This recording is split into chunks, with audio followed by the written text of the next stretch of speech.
listening to the Hey, MFM. See you on the lift. Back attack, dude. Bon voyage! Hey, yo, homies, good. Slide down them big hills, you know what I mean, on the big, nice burgundy snowboard. All right, we got a beautiful day here in the studio at the Bomb Hole, which is presented by Pub Beer and Run Through a Wall Smelling Salts. Today in studio, co-hosting to my right, we got Jules Spadero, the GM of the Bomb Hole. Jules, how you feeling today? What's happening? I'm feeling very well rested this morning, Chris. How are you? Feeling great. Thanks for asking. Appreciate that. And then we got Silk back there on the boards, the producer, with Madison Blackley next to him. They're going to be chopping it up. Silk, how you feeling today? What's happening? Doing good. Got a supporting cast member today. I think it's going to be good. Yeah, Madison, what's happening? I'm hyped to have Nora here and support her, and I can't wait to see what the show looks like. Amazing. It's the first time we've had somebody else in the Silk cam. That's a Bomb Hole first. Yeah, MBD. Yep, MBD. And the guest of the day, we got Nora Beck here in studio. Nora, how you doing? I'm doing great. Thanks for having me here, guys. Well, we're excited to get it in and chop it up with you. For people who don't know who Nora is on the forefront of progression in street snowboarding. She can also destroy the park. She's sitting on a stack of great video parts. Most notably, her footage in Hot Coco is pure A grade. Also, she has been through a lot in the past few years in terms of battling injuries, addiction, much, much more. It should be a hell of a chat. But let's get into it. So what brings you to Salt Lake, Nora? I was driving around. I was just down in San Diego hanging out with my little sister and my family for Thanksgiving. And then I wanted to come through for the week. It's my dog's birthday. Let's give Gonzo an air horn. Yeah! Huh? He loves it. He's licking his nuts in the corner right now if you can't see it. He's a man of class. Saw you up at Woodward. I was out there trying to get some early shredding. It's a little low tide, but it's fun out there. Is it just the two of you, you and your sister?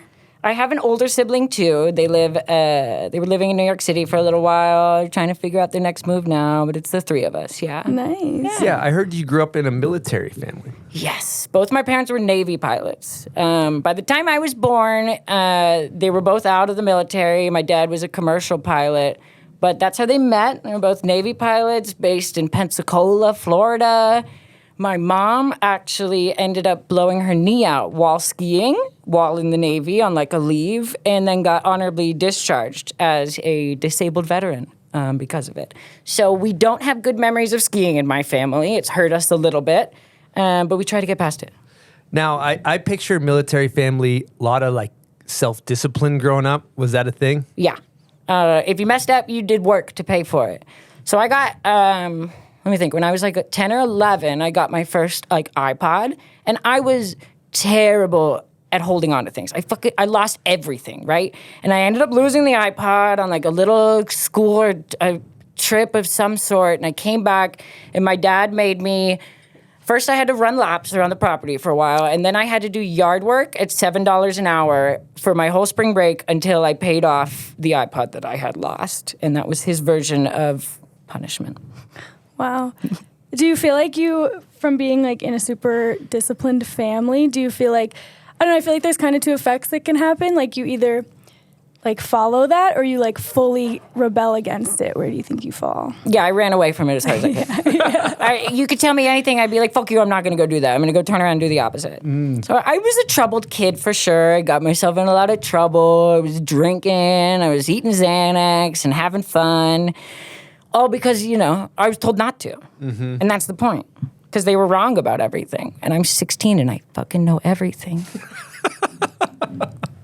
Well, Sid, I was listening to you on another podcast, or maybe I was reading an interview. I learned that you were a snowboard instructor as a kid. I was. So like I said, skiing, we didn't have good family memories of like winter sports. So we weren't a big mountain family. I think I snowboarded for the first time when I was like 6 or 7, And then we went like every other year, like once a year. And that was kind of our thing. Our family wasn't big on it. Mom obviously had to sit inside the whole time. So, but I thought it was so fucking cool. I was like, this is awesome. I would play SSX Tricky all the time. And I'd just sit there and like visualize myself punching people over as I was going down the hill and stuff, which obviously is not how you act on a snowboard.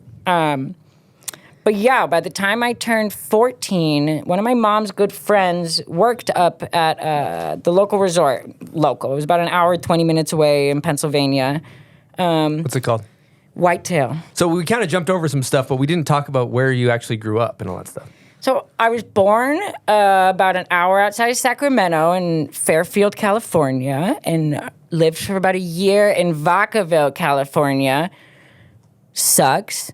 It's where Sum 41 is from, though, which is its only redeeming quality. Hell yeah. And then after that, I think my mom's mom got sick, so we moved out to, like, Northern Virginia. So about 45 minutes, kind of straight west of D.C. It was farm country. We got some property from the farmers that lived next door, right?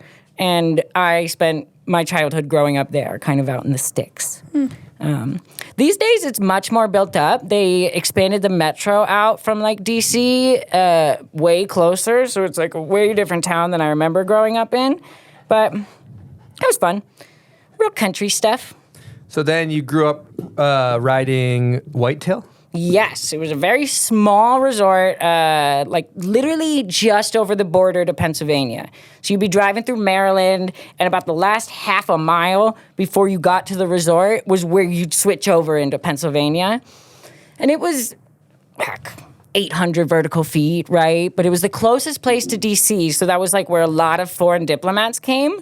And I ended up getting a job there to pay for a pass because, like I said, skiing and snowboarding wasn't big in my family because my mom obviously was traumatized.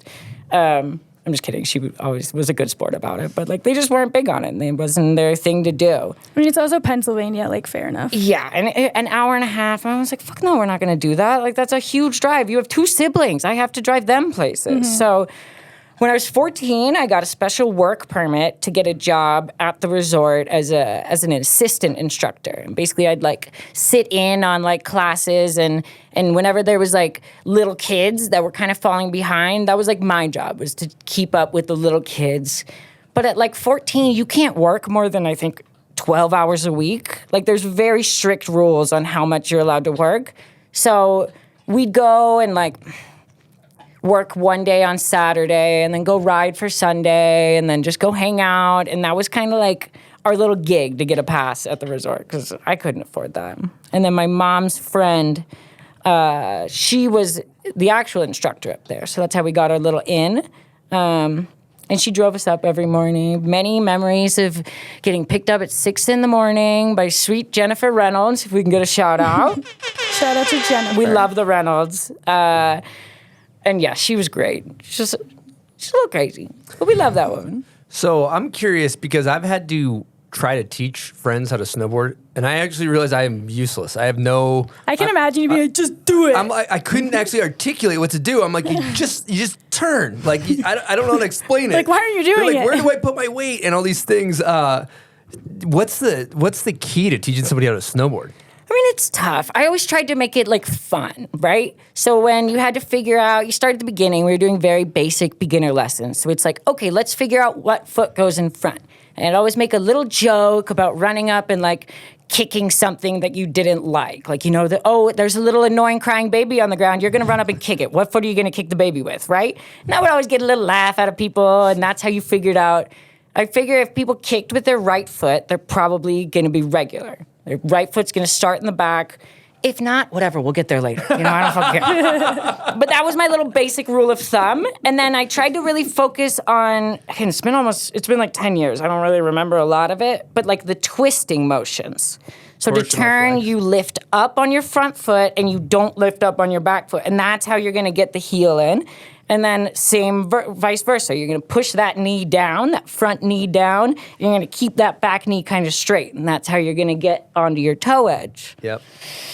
And I don't know. Again, I was 15. I didn't know shit to begin with. I was not a good snowboarder, right? But so I was like, cool, I can get a job up there, and that's going to pay for my pass. And I just kind of BS my way through things. So you were like in love with it at that point? Oh, I loved it. Yeah. Okay. So what did the arc look like? Where did you go from being an instructor to like starting to get after it and busting some moves? It was late.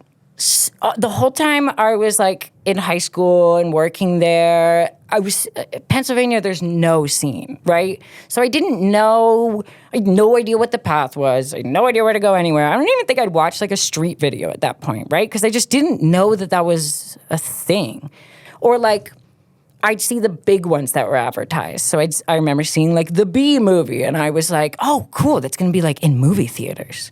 It wasn't. And I was really confused by that because I didn't get what a snowboard movie was. And then my senior year of high school, I started dating this girl that was like 3 years older than I was, and I just didn't care anymore. I was drinking all the time. She lived on a winery, and I'd like moved out of my parents' house, and I was drinking wine with her, getting hammered. I would have a bottle of Sailor Jerry's in the back of my little Honda Civic, and I'd go get a smoothie from Tropical Smoothie every morning, and I'd drink half of it, fill the rest of it up with rum, and then that was my day-to-day basis. So at that point, I didn't fucking care, right? I was just like, I don't care. I'm gonna let my life crash and burn, and we'll figure it out later. And then we both moved out to Bend when I turned 18 and graduated high school, and immediately broke up. I'm not kidding. The first full day that we were living there, we broke up. No. I moved in like on September 10th, and like on the 11th, we broke up. Amazing. So it was kind of just thrust out there. And I had no friends. I had to find a room on Craigslist in Bend. And I just started snowboarding all the time. I was like, well, if I'm fucking here, I might as well do this. Like, I don't have anything else to do. I don't want to work. Working sucks, and I don't have any friends. So I'm just going to go to the mountain and hang out there all the time. And it kind of snowballed from there. I made some friends. Snowboarding kept moving. And I don't know. Should I just tell like the whole rest of my life story in a really compact 5-minute segment? No, and I think this is a good. We had a guest question from. Before we hit the guest question, we got a Patreon question, Silk. First question. This is from Alex Walter. Shout out to our Patreon members. Thank you so much for the support. We They're appreciate asking, you guys. what was it like growing up snowboarding in Virginia? What was your home mountain, and did you ever ride Massanutten Resort? Never made it to Massanutten. I think that was a little more southern Virginia. And we kind of being in like a no man's land near West Virginia and Maryland, we go a little more north, like I said, into Pennsylvania. I said my local resort was Whitetail. At the time, there was 3 resorts under that company's umbrella, and it was Whitetail, Liberty, and Round Top. And you could go to the 3 of them with your pass, and they were all really small. We're talking 300 vert, 500 vert, and 800 vert. Isn't Liberty a bristle boarding thing? No. So yes and no. That's the university. Okay. That's the Christian college in Southern Virginia down in Lynchburg is called Liberty University, and they have the carpet out there. And then 4 hours north was Liberty Resort in Pennsylvania, which is also really small. It's funny what you mentioned about, because I'm from Philadelphia area, and we're the same age, and I also like got really into snowboarding a little bit later. But when I started getting into it, like I didn't know anything either. I didn't even know there was like a scene until I went to High Cascade. So I would I didn't know what Transworld was, what Snowboarder was. Like I would try to look up videos on like Netflix, and it was like The Art of Flight and like Never Not, like all those like big high production videos. And it was just like, then I went to High Cascade and I was like, oh, there's like other people who like to do this. And because like Instagram wasn't really a thing at all back then. No. It's just interesting how like far removed you are, but then you can become so like enthralled in it. Yeah. And it's because snowboarding is such a small insular thing. Like you're right. It's so hard to actually find your way to where snowboarding is happening. Sorry. And you just don't get it. Yeah, I would do the same. I went on Netflix and I saw Art of Flight was there, and I was like, cool. And like I said, I literally looked at movie theater times for movies, and I was like, why isn't it like playing in any theaters? Like it said it was coming to a theater, but I didn't understand the whole concept of like, yeah, they do a couple of premieres and then it ends up on DVD. But you're in no man's land, you know. Eastern Pennsylvania is not the most in touch. And you probably don't have a good core snowboard shop, which is where you kind of, as a kid, Yeah, we that's had where I Buckman's. learned about everything, you know? Yeah, I didn't. There was a shop, I think, in like Frederick or Baltimore in Maryland. There was like an hour or two away that would have been the closest, and I never went there. Never Yeah. stepped foot in there. Didn't really understand any of it. Yeah, ours was Buckman's, but it was like a ski and snowboard shop, and I worked there. And then I think like having my brother be really into it, he would like be obsessed with Tech 9 and all Yeah. those videos. So I was like, okay, cool. Like I didn't know what was cool before, but like my brother's cool and he thinks this is cool, so like this is cool. But like were your siblings into snowboarding and stuff as well? No. Just fully like you And they're just still found not. it and ran with it. Yeah. No, I'm still the That's only one in cool. my family that's ever really given a shit about it. Yeah. And I think my mom would have more if she didn't have that traumatizing blow her knee out in the Navy. Because that was her thing. She was hyped. And then before she ever got deployed, she was done. And like, that's got to be soul crushing. I can't really imagine that. Yeah. I think it's an interesting topic, though, talking about taking somebody like yourself that's a person that snowboards, and then, you know, how do you get them to essentially identify as like a snowboarder that's like, oh, I know the scene, I know the characters, I know the people, I know the videos. And I think that that's like our biggest hurdle as snowboarding as a whole is like, how do we take the people that snowboard 2 or 3 times a year and get them hooked like we are, you know? And it's just interesting because I think that's how we, you know, grow the culture, so to speak, of snowboarding. And I think that's where everyone loves to hate on social media, but that's where it's helpful. Ooh, it's good for point. the people like, because we didn't see that. Like you said, there was nothing on Instagram. I didn't understand what it was, and I didn't have that direct on my phone. There's the content of what snowboarding is. Like, I didn't understand it at all, and I didn't know where to find the movies because I didn't have a shop. You couldn't buy a movie on the internet or anything. So I do. Obviously, social media is addicting. It's bad for you, blah, blah, blah. But it's connected us so much more. And I think without that, there's so many people that wouldn't have gotten into snowboarding. Like, Good point. yeah. Good point. Well, we happen to have a guest question from Max Warbington in regards to the move to Bend that I think could be good. Let's hit that. 69. What's going on, Bombhole? Max Warbington here. Super, super psyched. You got Nora, fellow Trey Squad alumni, in the booth.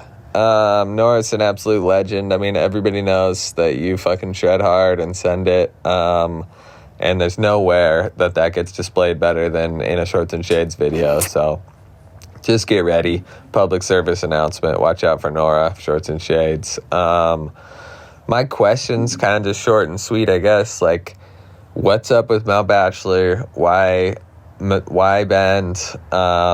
You're kind of like a jibber. Don't want to throw you in a box, but you definitely hold it down for the jib heavy shredders. So just props to that, being from Bend. And I don't know, why do you love it so much? And I'd just like to say thank you for holding it down so hard for so long. Peace, love, Trey Squad. Thanks, Max. I love how we had to throw in his little plug there for Shorts and Shades in the middle of it, too. Coming soon, December 16th, which is probably before you guys are watching this, our premiere in Bend, Oregon. And the rest of it, I don't know about. But Bend was funny. So, like I said, when I was my senior year of high school, I was dating this girl, and we were both kind of looking, like, we thought snowboarding was cool. I mean, we were both kind of a mess. So we weren't, like, looking to find the best place to get good. But I remember distinctly, it was like 2014, Max put out a Money edit, which I still watch to this day. I think it was called GNU Money. That one will be playing right here on the side of the TV as I'm talking about this. And then Ben Ferg put out a video where he was in the park and he didn't touch a single rail. And he carved through the whole thing. And I thought that was cool. I was like, fuck yeah, that's dope. And I thought it was so cool how Ben was like, I was kind of looking at the weather. I thought Portland was cool, but I was like, it rains over there a lot. And Bend is this perfect little bubble where you're on the east side of the mountains, 300 days of sunshine all year. You're just under 2 hours to Hood. So you can go snowboarding any day of the whole year up through September, October. And I thought that was really cool. Being from Virginia and riding in Pennsylvania, my first season when I was 14. My first season as a little junior instructor started December 30th and ended February 14th. It was 6 weeks. So the thought of, oh my God, you can snowboard from November till the end of September? I was like, no, you can't. I don't believe you, and I'm going to go do it for myself.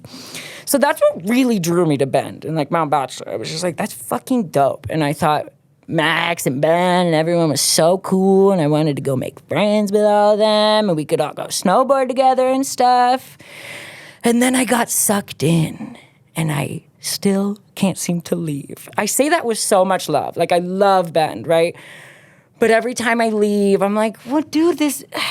There's always something that wherever I go is missing. It's missing whatever that thing was that was just sitting there in Bend.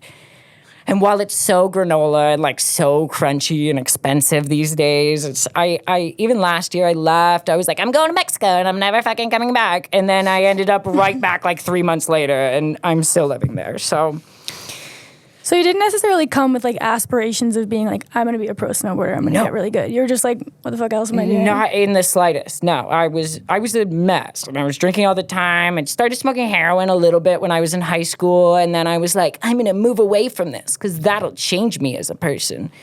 Obviously, it didn't. Like, you move wherever you are, you're the same person at the end of the day. And then I lost everything. And 18, right? So all I had was my girlfriend. That was my life. So once I was out there alone, I was like, fuck, I'm just gonna go fucking snowboard all the time. I don't know what else I'm gonna do. And then I think a year or so after that, Danielle, Jib girl, who deserves a very big shout out. Too hard. Yeah. Danielle hit me up and asked if I wanted to come to Tahoe and hang out with her. And that was it. I was like, oh, wait. Someone's paying attention, and like I could go hang out with them, and then we could do stuff. Like, I never thought that was a thing. It was never real. It was always those people were there, and I was here in my lane. And so that, I think, was the very first, when I really thought it could be possible, was when Danielle hit me up. And were you getting any free product at that point, or were you just kind of still buying gear? What was the deal? You know, that first year, no. What video was it? Which Too Hard? There was no video at that point. Okay. They had their videos. No, they were putting out their videos, but like this was like a Boreal. I just went and rode park with her. So there was no video part about it. What was the other question? Were you getting free gear? Oh, I was getting snowboards from a local Bend company. It was called Snowplanks. Shout out. Will Dennis actually put me on them. We love Will. And that was sick, right? I was like, yo, no way I get a fucking snowboard and I don't have to pay for it. And I love them to death, but they were very early on in their years, and those things rode like an old Cadillac. Really nice, but all fiberglass. And the second you hit a tree, it would just shatter into a million pieces. And like, you would just need a new snowboard at the end of the point. Like, I would literally clip on the bottom of a rail, it would fucking explode. And I was like, okay, I need a different board then. So I was getting those, running through all of them, and as like a small little company that was just trying to start out, I know I was a big burden on them. So, but I love them forever. I love James, Will, Snowplanks. Like, they definitely got my foot in the door, and that was huge to me.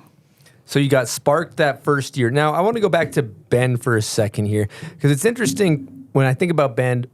We always talk about like Curtis and Austin and Jake Price and powder riders. Mm-hmm. Do you feel neglected, being with Max and Schubert as kind of the jibbers of Bend that don't get the shine? I don't know if Spencer will enjoy being thrown in there. I think he likes to pretend he's not from Bend most of the time. Yeah, he never talks about it. No. You have to drag it out of him. He's trying to hide from his past. Yeah. Bad move. I think so. I don't feel neglected by any means, no. Because I think there's such a cool local scene there where, like, they pay attention. And it's much more attainable than it is here, right? There's something about the parking lot, the way it's all set up, that you're right next to those people, the Maxes, the Gusses of the towns, the Drew Brown rig, Jared, all of them. Yeah, very well deserved. And I don't think so. No. I don't think I feel undeserved, or what's the word? So you can jib and live in bend. is Oh, what you're big saying. time, yeah. Okay. Except for all of those rails have been beaten down by like Jonah Owen in 2003. Yeah. He came in, he rode, and then he left. He's like, I don't fucking care. Jonah Owen, if you ever listen to these, he's not. He's still on Tactics. If he ever wants a box, we'd love to give you something. But he's off fly fishing somewhere. Nobody's heard Classic. from him in years. That's an Classic exaggeration. snowboarding to fly fishing move. Literally, yeah. I'm going to go disappear, and I'm going to go catch fish. All right, let's talk headwear. We're going to talk about autumn headwear. Now, I'm actually wearing the autumn bomb hole beanie. Everything they make is high quality, great beanies. It doesn't sog out on you like a lot of low quality beanies. And at Autumn, they have all different styles of beanies, from the deep resi surplus fit to the shorty fit, which is kind of shallow. You might catch Silk D running the shorty fit, kind of a Team Zizou vibe.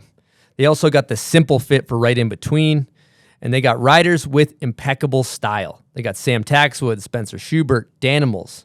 You know Danimals style is just out of hand, and that's Autumn's deal. Their motto is style matters. Now, it's a great company. It's snowboarder owned by Brad Alband, and if you're interested in supporting a great company with some great products, you need a new beanie, check out autumnheadwear.com and use promo code BOMBHOLE for 20% off your order. So I want to hear about kind of the arc of your career here. So you filmed with Dangy a little bit, and then next thing you know, like, where'd you go from there? So that, let me think. That would have been 2016, 2017-ish, And I remember there was an event that was going on at Timberline where they were doing these like rail jams, Timberline and Mount Hood, and the winner of like all three got a free summer pass. And the only people that showed up to them were Govey locals. So, like, they already worked up there. They already had their stuff. And so by the end of 3 rail jams, I got a free summer pass out of it because I was the only one that actually needed it. Like, everyone else was like, cool, I won, but I work up here. I already have my pass. It doesn't matter. Wow. So that summer, I got to, like, go on hill and, like, be around everyone for the summer, which is, like, so cool, just getting to be on Timberline with everybody and like have a pass. I don't have to pay $120 or go hike around and get yelled at for fucking hiking up the wrong side of the mile. And at the end of that summer, like literally I think closing weekend, I was just cruising. This is a really funny story. I was just like riding through the park and I was trying to do this trick on like whatever, this flat rail, kink to the second flat rail. It was just like a silly little board slide switch up, right? And one of them I just fucking laced. And I was like, cool. And I look uphill at my friend and she was like, that was sick. And I look over and Cam Weeg, not sure how you say his name, but the Board Over Brains filmer was sitting in the rocks and he'd filmed it. And he was like, yo, that was fucking sick. I have no idea how I caught it, but I got it. And he's like, do you want to film for the rest of closing weekend? He's like, we're just going to be chilling and you should pull up. So I did. I filmed with them for a little bit for that, like their little closing edit. And then that came out and I got an invite to Hot Dogs. And that was like, oh, bang, they saw that. I get to go do that. I got to go to Hot Dogs. And then Danielle asked that winter if I wanted to come out and actually film, like go on my first street trip. And so it was very literally like just luck. Cam was sitting there. I had no intention of filming anything of this video. And like that came out and this is kind of a jumping. I know you asked like your little turning point, but like that is, I think, what my turning point was. Cause I didn't care beforehand. I was just like, I was going to be the sickest local you've ever seen. I was going to crush beers in the parking lot. And I was also going to be dope. And that was when I was like, wait a second, maybe I could actually like put my head down and maybe get a little bit somewhere from this. Cool, you got the spark. Yeah. And it was the switchboard or the board slide switch up. Yeah, that'll be playing on the side right here as we're talking about it. And that was crazy. Amazing. So how was that first year filming with Dangy? Hard, very hard, no pun intended. Too hard for me. It was first trip. I got like 2 or 3 clips, and then I slipped off of this tiny little down rail, slapped my cheek into the side of one of the support beams, and bit all the way down through my lip, and woke up on the ride to the hospital. Like, nightmare. And so I'm like in the car ride to the hospital with Kaylee Hendricks. And it's funny because they were driving the same car that I have. So I'm like waking up in the car and I'm like, this is my car.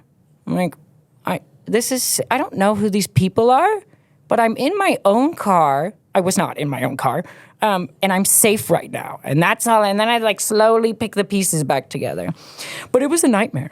I've still got this big like bump on the side of my lip. Anytime I smile, you can kind of see it pop up. And so I went home after that. I licked my wounds and I cried and I tried to get over it. And then I went back out for a second trip, and that was a little more productive. We were in Minnesota both these times. We went to Duluth. I think we spent some time in the Twin Cities, but I think almost all of it was in Duluth that first year. And that was just like so cool. I was like, this is the shit. We're just like in the middle of nowhere. It's cold and we're hanging out in the parking lots and like we're just, the camaraderie you get, I mean, this has been said a million times, but you feel so, like you guys can take over the world at that point. It's awesome. So is this like the first time you're filming in the streets and you were riding park previous to that? Yeah, I'd never really, that's a lie. We'd gone to, when I was like 15 or 16, we hit exactly one street spot in my local town when it got snow. So I'd tried on like this little flat rail, but that was my first actual trip, like out there for 2 weeks, focusing, putting your head down and doing the work. How'd you feel like with that difference? It was hard, but it was really fun. And like, we had fun at those times. You made sure to have a lot of fun at the end of the day. Were you still hammering beers and partying? Yeah. But I was still young and I was having that first year actually very first trip in the Minneapolis airport, I'd lost my real ID and you can get through TSA without your ID. You just need like a couple extra pieces of identification, like pill bottles or like a letter with your address on it. But they like swipe through your bag, right? So they do a little gunpowder swipe just to make sure you didn't have whatever in the fucking bag beforehand. They open up my little bag. I was super dope riding with one of those little fanny packs on my shoulder things at the time. And I had my fake ID right at the top of it. And they open it and they're like, oh, I thought you said you didn't have your ID. And I was like, no, I don't. And then I turn around and I'm like, oh, I don't know how to tell you guys this, but the birthday on that is wrong. You know? You know what I'm saying? And they were like, okay, we still have to call the cops. Like, sorry. So they call the cops over, and the cop shows up thinking that I tried to get through TSA with a fake ID. So he comes at me hard, and he's like, do you have any idea what you're doing? He's like, how old are you? You're 19? He's like, what the fuck are you doing right now? And I was like, whoa. We got to talk about this. I was like, I swear I did not try to use that to get through security. I forgot it was in the bottom of my bag, and I just messed up. And he goes, all right, I'll be right back. And he goes over, and he talks to the people, and he gets the story, and he's like, okay, I came at you a little hard there. He's like, sorry about that. You still can't go through a federal checkpoint having a fake ID on you. He's like, that's still illegal. Like, I get that you didn't try to use it, but... You're like, come on. I know. I was like, I'm trying to have fun. And then, so he said, he took my address down. He was like, I'm going to write you a ticket. I'm going to put it in the mail. Never did. Never sent anything about it. But that was my fourth fake ID that I lost, was leaving that trip. Did you make it through security?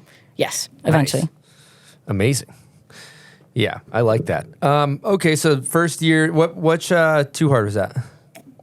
That would have been the last one. It was Too Hard 7. Would have been the last video. And also the first year of The Uninvited. So everything was kind of... The ball was rolling that year. And I think The Uninvited actually is what got my foot in the door. Because... not everyone gets along with each other in snowboarding, right? And so when some people went over here to do this, there was openings. And so like Alexis Rowland and myself and Katie Close and Schmegs, Savannah actually were like all on that first trip to Duluth. And there was like a bunch of new faces that you see way more now. But I think that was kind of our chance, was having The Uninvited happen. And all of them were filming for that, the Marias and all them. And we got a chance to kind of get our foot in the door.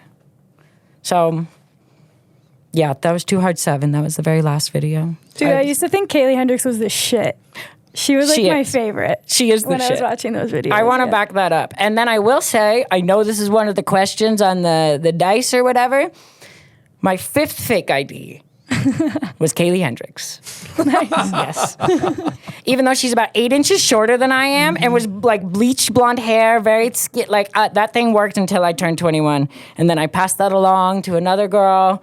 And yes, Kaylee Hendricks has gotten me into a lot of bars. I had a fake ID and someone was like 5'11" and I'm like 5'4". Yeah. And it worked. Literally. Worked for like a year. I know. No, that was the same with her. I'm like 5'5", 5'6", and I think she's, you know, I don't want to shade her. Maybe like 4'10". Thanks, Kaylee. Yeah. I had Bodie Merrill's fake ID because or his real ID, but it was said Bodie, and the cops came to this party one time, and the cops are like, "Is it Reed?" Because his middle name's Reed. He's like, "Is it Reed Bodie Merrill?" And then one of our buddies, Matty Albert, goes to the cop just like drunk. He's like, "Your name's Bodie to me?" And I'm like, "You fucking idiot." And then the cop looks at me and goes, "What do they normally call you?" And I just like shit faced. I was like, "The Bode Man." And he's like, "That checks out." Cool. And he goes back to writing down his stuff. But yeah, continue. Sorry to The Bode Man. The Bode Man, yeah. I don't remember where I was going with that. Well, we went there. I think it would be good to talk slams, though, because you mentioned how you bit your cheek, and I think this is a fun wormhole to go down, because I have a theory that all the greats get fucking bodied. Like, so I don't think, sometimes, like, maybe if I talk to Jess or something, she's like, like, people get maybe self-conscious about slamming, but I actually view slamming as a good thing because you're fucking going for it. Like, Luif slams. Bodie slams. Like, my favorite snowboarders, when I've filmed with them, get absolutely annihilated. And I've seen some clips of you slamming. To say the least. Yeah. So, yeah, I mean, I guess let's maybe go through some roster of injuries would be interesting. Well, we'll start at the beginning. I broke my collarbone coming out of the womb. I must have fucked something up there. I don't know what had happened. But yes, that was my first collarbone break. Second collarbone break, I was trying to jump down the stairs 2 at a time in my house, and I fell down them at like 3 years old. Are these the kind of slams you're thinking of? Yeah, keep them going. Cool. Let's just run through it. When I was right around 4 or 5, so I'm in preschool, right? It's the end of preschool. My birthday's in June, so it was right around there. I don't know if I'd actually turned 5 yet. And I'm out in the front yard riding on the tractor with my father. And we're like cutting down hay. He's got a combine on the back. Bouncing. I fall off the tractor. Back wheels of this tractor are filled with sand. They weigh about 1,200 pounds, right? And I'm sitting there, and the back left tire, just goes directly over top of my little toddler stomach. God. We had a helicopter come land in the front yard. My dad tried to drive me to Baltimore Children's Hospital and then was like, "It's going to take too long. I got to go back." And so we called a helicopter, landed in our front yard, and it flew me out to Baltimore Children's Hospital, and there wasn't a scratch on my body. And obviously when you're this young, you think your memories are like hard-coded in there, right? You talk to people about whatever, the Bernstein Bears, and they're like, "No, I'm so sure it was an A or an E or whatever." And you're like, "Dude, you were 5. You don't fucking remember. I don't want to hear about that." But I swear, and I said this even getting up from when that happened, I thought my dad had jumped off the tractor, right? Because as I fell, I looked up and I saw a silhouette, 4 limbs, like arms and legs and a torso, coming down on top of me. And I closed my eyes hard, and then suddenly the tractor wheel was off to the side of me, and we'd stopped right before the combine ran me over. And my dad never jumped off that tractor. He was standing on there the whole time and just watched it go over my stomach, and then there wasn't a fucking mark on my body. And I really struggled with that for a long time. I really struggled with, I should have popped like a tube of toothpaste, and I just didn't. And then it was like, what am I doing with my life if I'm just fucking snowboarding after, I was clearly given this second chance? So that was the most existential of my bails so far. The rest were a little easier to deal with. Let's just stay on that for a second, because how do you interpret that experience? about a year or two ago, it really caught up to me. And when we were filming Hot Coco, I was a mess. I was using all the time. I was drunk all the time. And like that was just in my head. I was just like, I'm not fucking doing anything, right? I'm not giving anything back to the world. I'm just taking and taking and taking. And then, I don't know, we went into this church in Helsinki and I just cried. I broke down and I was just crying in there. And I haven't been religious in a long time, at least as of what we think as religion, as of Christianity, Catholicism, whatever. I've always known that there was something, at least through my own brain, because I saw it. I saw it that day.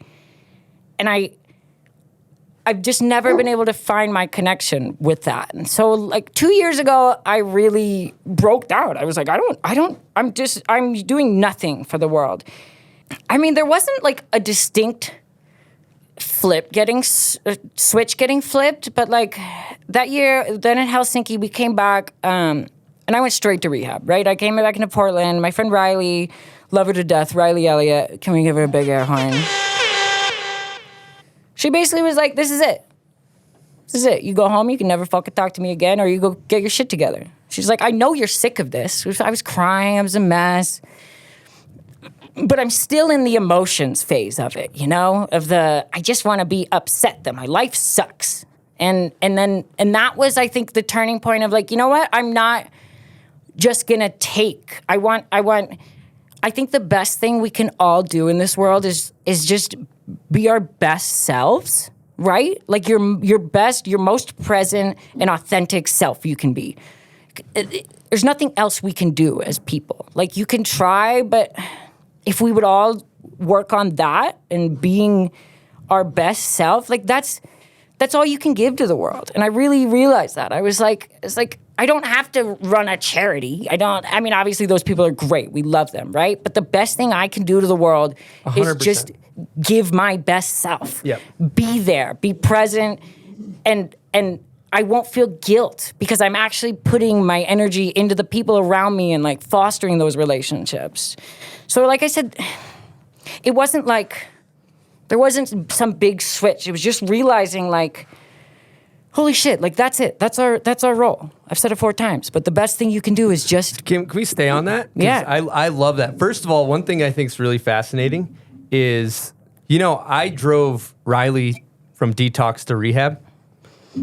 Bless her soul. And and she's doing amazing now. But it's interesting. And then Riley took you to rehab, and it's interesting how the world has those these interesting way of evolving. Yeah. And so I think that going back, we see in our society a lot of pointing at what's wrong.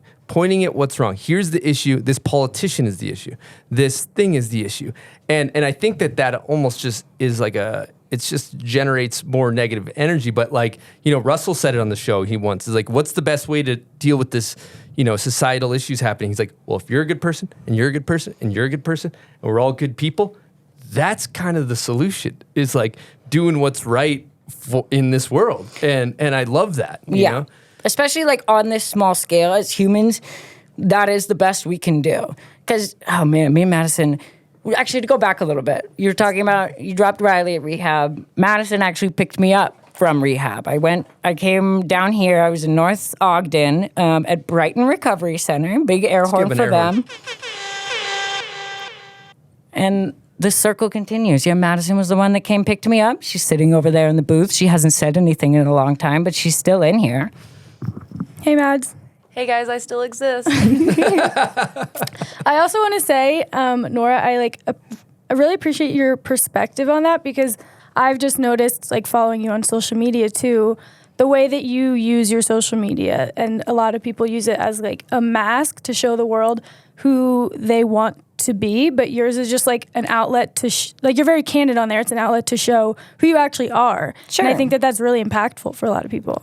I agree. And I don't want to think that like everyone needs to do that, right? Because I fell into that same trap too. Especially like beginning in snowboarding, you're like, this is how I market myself. And I have to market myself as cool and likable. Like, you don't think yo, let me post every insane thing that happens to me and then let everybody else judge me about it. Like when you're young. So it was really hard getting there, I think. But it is like, you connect with people so much more when you just share every little ugly thing that happens in your life and you're just like, I don't know. What do you guys think about it? And I really enjoy it. I think it's corny making friends on the internet, but I think I've made like a lot more connections through that rather than just going on a street trip, taking random pictures of the sky and plants and then posting them all on the same day that I fly out and not tagging where it is. Be like, I'm artsy. Yeah. So many people do that. And I'm like, guys. Random pot in the corner. Yeah. And like, there's nothing wrong with that, right? You're doing what you see that works. And that's how we all work as humans. You see what works and then you work off of that, right?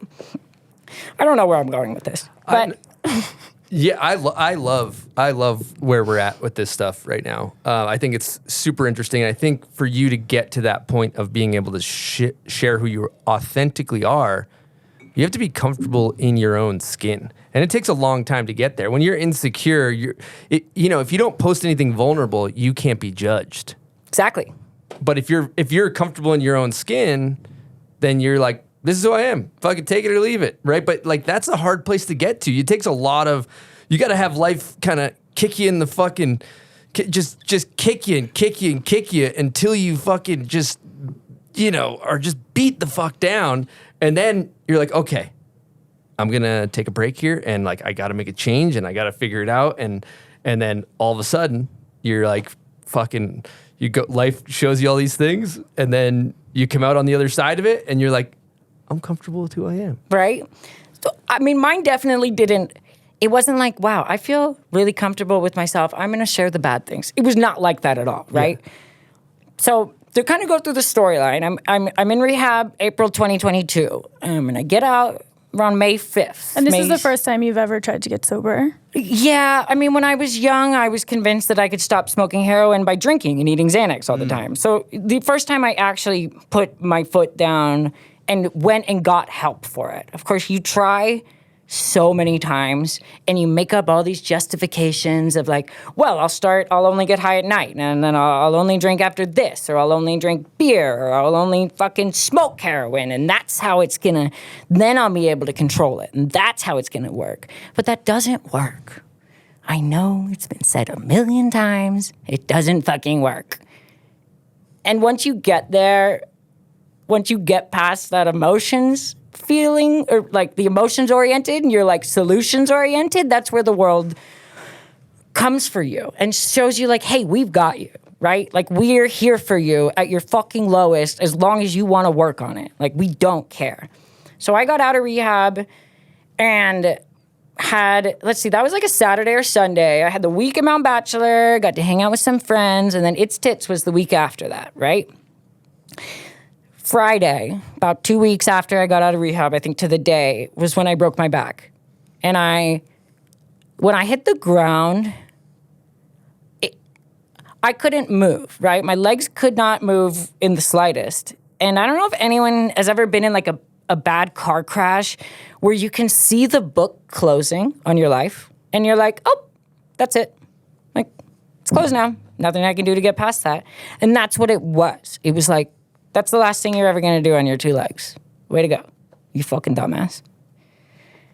And that was terrifying. I have no idea how people who are actually in wheelchairs for the rest of their life can put on a smile in the morning. Because, like, that's so traumatizing to literally be stuck sitting down for the rest of your life. And I'm so lucky. I mean, it sounds shitty. I'm not like going like, oh, those poor people, like pity things. But like, it's awful. It's crazy. And like, it gave me such an admiration for those people that, like Trevor Kennison, that can come in and put on a smile and just like go for it every day. I think that's fucking so deserved. But that's insane. But I guess coming around roundabout to posting on the internet, it was that day. And I was in the hospital. Marissa Kroczak, we're just firing off the air horns right now. Marissa drove down to the hospital with me, and I was a mess. And I was like, this is it. My fucking life is over. And I pulled out my phone, and I posted a big old rant about just all of it. And it was just like, I'm done. I don't have anything in my life. I don't know what the fuck I'm going to do. This just happened to me, and I want to die, everybody. And, like, the love and reception that I got from that was insane. Like, so much more personal, so many more people coming out of the woodwork that I've never, ever, ever talked to, showing up for me, saying they were there for me, they love me, like anything I need, like they're there. And then people would come by. And like it was that day. I mean, you can say it a million times, right? But like your weaknesses make people like you so much more than your strengths. Like you can be perfect at everything and people would just go like, okay. Like if you actually show that vulnerable side, like people are drawn to that. People are drawn to human beings. Like people have empathy. And Oh, God. Okay, we just had a brief interruption. Gonzo was an absolute wrecking ball in the studio, knocked over the camera. That was beautiful. he has an apology to make, actually, and he would like to say something. Yeah, sorry. I brought a big old puppy into the studio. He's 1 year and 3 days old, and he fucked up the camera. Sorry. We're back. It's perfect. So going back to vulnerability being your biggest strength, I think that's really important. And I think that's something that in treatment and in AA and in recovery, I think you realize really quickly because you're sitting in a room full of people. I mean, I'll share my experience. I remember being in there being like, oh, I'm the only person with this problem with drinking. I'm the only person thinking these things. I'm the only person that feels this way. And then you're like, oh, wait a second. The guy next to me, the girl right here, like everybody's got the same fucking problems as me. Yep. Holy shit, this is really comforting to talk about. Right? Yeah. And that's what's so special about going to meetings. Like, it gets such a bad rap. People, normal straight edge people are like, oh, AA meetings, like culty shit. But like that feeling of like being in a room surrounded by people you finally get along with, like that one thing that always made you the shit bag, that always made your friends angry at you, like all these things. That's where you finally bond over like, yeah, I was a fucking piece of shit. Have you ever seen that I Think You Should Leave sketch where he's just like, yeah, I used to be a piece of shit too. That's a classic. That's what I've always It's on the thinking screen of. right now. Yeah. Of course he cries when I hold him. Oh, yeah. It's not a big deal. That's not a big deal. I guess he just doesn't like me. No, he's just fussy. Nah, probably just doesn't like me because I used to be a piece of shit. It's like always what I'm thinking of when I'm in there. It's like, yeah, I was a fucking piece of shit once too. But yeah, like that's where you bond with people. And like, I mean, it's kind of corny to say that it like vulnerability is your biggest strength, but like it's true. Like people want people. Another thing, talking about meetings too, is thinking about a group full of sober people, right? It's like, they're all fucking fun. They're all people that love to get absolutely shithoused and party, but they had the fucking courage to take a little bit of introspection and be like, get miserable enough to make a change. And then there's still fun, loving people in there. Everybody's maniacs. The stories are insane. Everybody's like good time, but they're just real and raw and authentic. And the inventory that they take on themselves, and you sitting there, you listen. Fuck, I've done that too. Yep, literally. I've been. Yep. I like there's like little lessons in there where you're like, oh yeah, I've been really selfish. Yep. Okay. That's good. And like a little bit of introspection's good for anybody. Yeah. Silk's in recovery as well. I have heard that. Yep, Shout out. yep, How long you been, Silk? I don't keep track to the day, but about a year, 3 months. Oh yeah, gangster. Something That's like an air that. horn. Yeah, let's give an air horn. Yep, I just did 7 years in Halloween. Yeah. Love that for you. Yeah. But I think it would be cool. I think for our listeners, it's like, talking about, you got opioid and Xanax addictions, right? And so like the point at which the breaking point of like, how did it feel and where did you get to where you really like kind of in-depth description? Would love to hear you like that moment where you're like, I need to make a fucking change. I mean, that moment happened like 10 times. You know how that goes. Yeah. You get there a million fucking times, and then you get over it, or maybe you get through detox, and then you're like, yeah, I'm good now. I can go back. It's fine. Yep. Like, I was there so many times, and I think, so we're in Finland, right? I'd been there during the hot cocoa year. I'd been in Europe for like we gone to Iceland first. So I'm kind of jumping around. We went to Iceland, and I was like, this is it. I was like, I'm going to stay in Europe until I'm like 30 days sober. I'm like, I'm going to fucking get it. And I'm a wreck the first 10 days we're in Iceland, of course. I'm going through withdrawals. I'm shaking. I'm puking. I'm shitting myself over in the corner. And I'm just useless to the group. And I hang out there. I make it through those, like, kind of 2 weeks. But while I was in Iceland, I took a fall. And I had a screw from an old collarbone surgery that got knocked loose. And it was... we couldn't find it, but it was pointing like up into my neck from my collarbone for a while, and it was killing me. Like my neck was on fire. It wouldn't show up on any x-rays. We went to the hospital in Iceland. They gave me a bunch of pain meds, and that kind of set me off a little bit. Obviously, I did like fucking 20 of them, and I was still sick. I'm still shaking and shitting myself. And so after that trip, I was like... I'm staying. I was like, I'm not going home. I was like, I'm going to stay fucking right here. I went to Austria for a little bit, and I was convinced that that's how I was going to, Did the group you're with know you were withdrawing? Yeah. I didn't tell them, but yes, they knew. Not at the time. I didn't tell them. I waited a little bit later till I'd run through all the pain meds. I made Ilva take the rest of them. And I was like, I have a problem. And I'm really sorry. I'm being really fucking drag on you guys. Like, I'm not showing up. And I'm sorry. I don't know what to do. And then everyone got COVID, like a day or two after that conversation, right? So trip was over. And that's when I was like, okay, I'm going to stay. I'm going to stay in Austria. I'm going to become a different person because I'm in a different place. And like we said earlier, that doesn't work. You're the same person no matter where in the world you are. So, of course, I'm in Austria. I'm fucking drinking 12 beers every night. I'm thinking I'm getting healthy, right? By just getting shit-housed every night. And then we go to Finland. And I made it 30 days without smoking any heroin, right? And then right at the end of the trip, on that 30th day, we'd gotten up really early. We'd gotten kicked out of this hockey rink spot, this roof that I was hitting at like 4 a.m. And that night, it was like the last 2 nights of the trip, I was just like, I don't fucking care anymore. And so I go on Tinder, I'm just swipe, until somebody answered me. And I'm like going Google Translate in the grocery store. Everyone left the grocery store, and I'm still in the grocery store using the Wi-Fi, trying to find a fucking plug on Tinder. And I got one, I went and bought heroin, I came back to the house, and just fucked off, right? I was passed out in the middle of the house. Ilva had to take my boots off. And the next few days, I was not there. Poor Grace had just shown up. Maria had just gone home because she'd blown out her knee. And I just wasn't present for anybody. I was fucking... Grace was hitting... We'd take Grace to spots. I go fuck off. I go around behind the back of the building. I smoke heroin and pass out. And then they'd have to come get me. And I'd have to come and leave then. And right as I was leaving that trip... I was talking to Ilva about it, and she was like, bless her heart, but she was like, what are you going to do? Like, this isn't going to work. You have to do something about this, dude.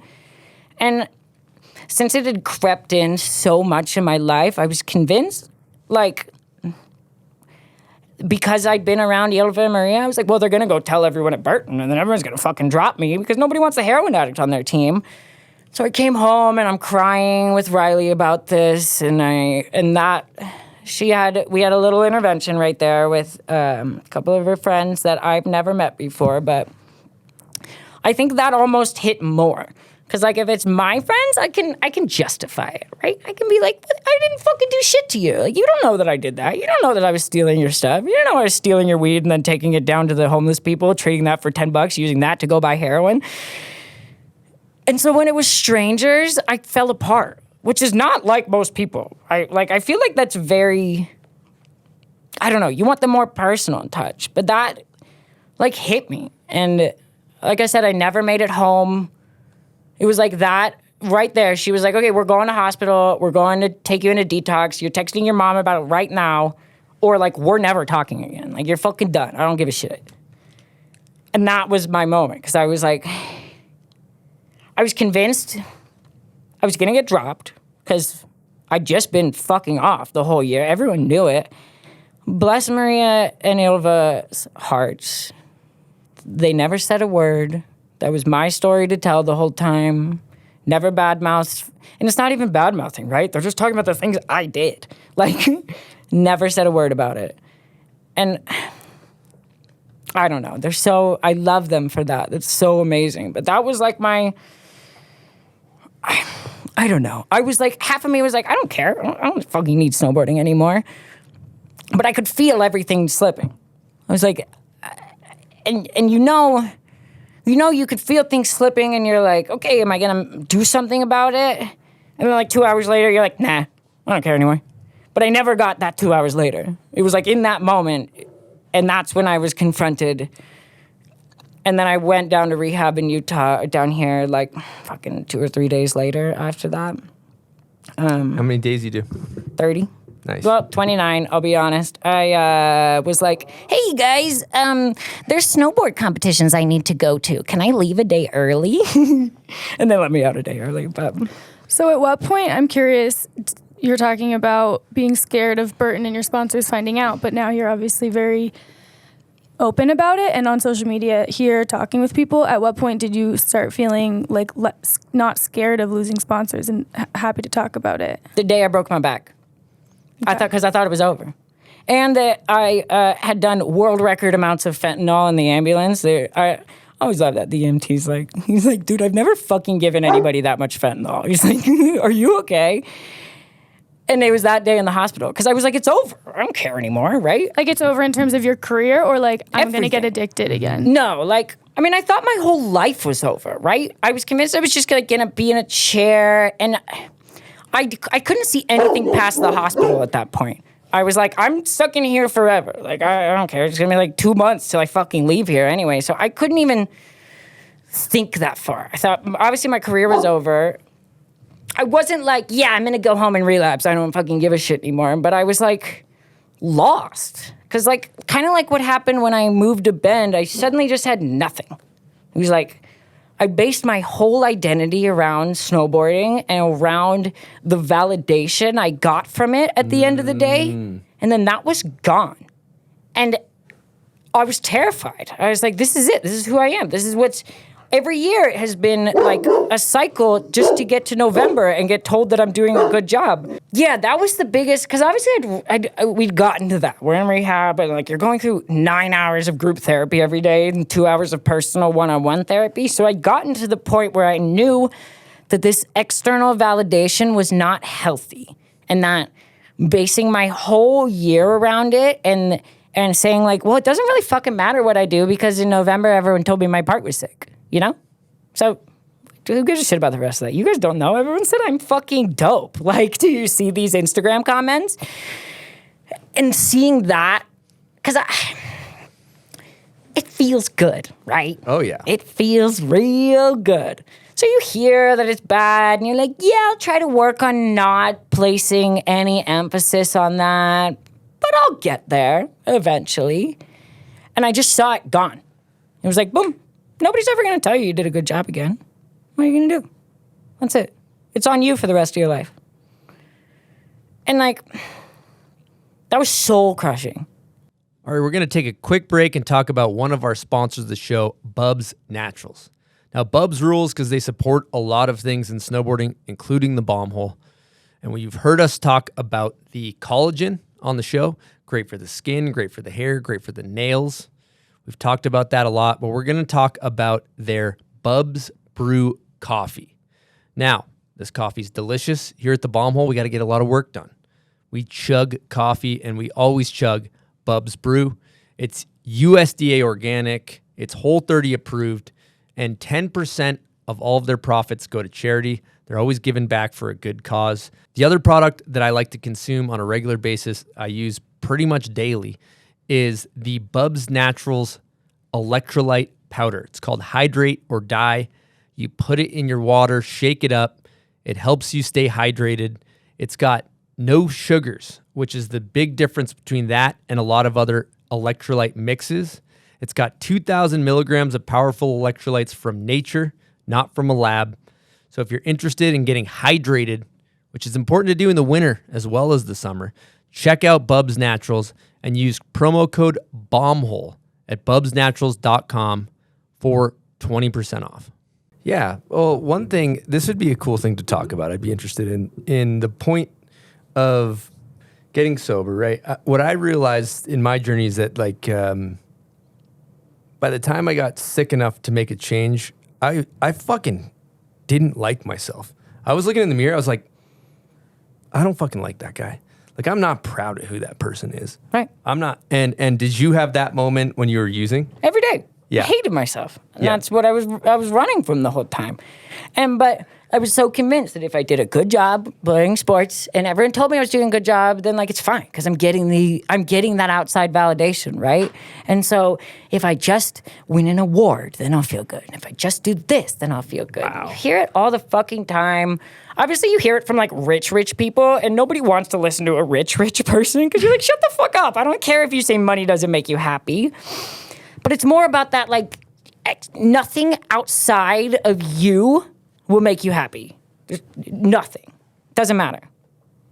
And, like, that was really fucking hard to figure out, right? You pour yourself into everything. You're like, finally, like, if I get attention from Mark Mick, I'm gonna finally feel good about myself. If I win a video of the year, we'll finally feel good. None of it works. It will never work. It makes you feel worse. Every time. That is one of the most powerful things that's ever been said on the show. Silk, would you agree? Oh, yeah. Nailed it. Nothing outside of yourself will make you happy. That's fucking it. And the thing that's amazing, too, you think about the positive validation. Oh, I like the positive ones. Well, so you're placing your self-worth on other people's opinions. Right. And so what happens when it turns negative? Yep. Well, then and really, the beauty of it is that when you truly feel great about who you are and know who you are and love who you are, that whether it's positive or negative, it doesn't fucking matter. Right. And I will say, I'm not saying we shouldn't compliment each other, right?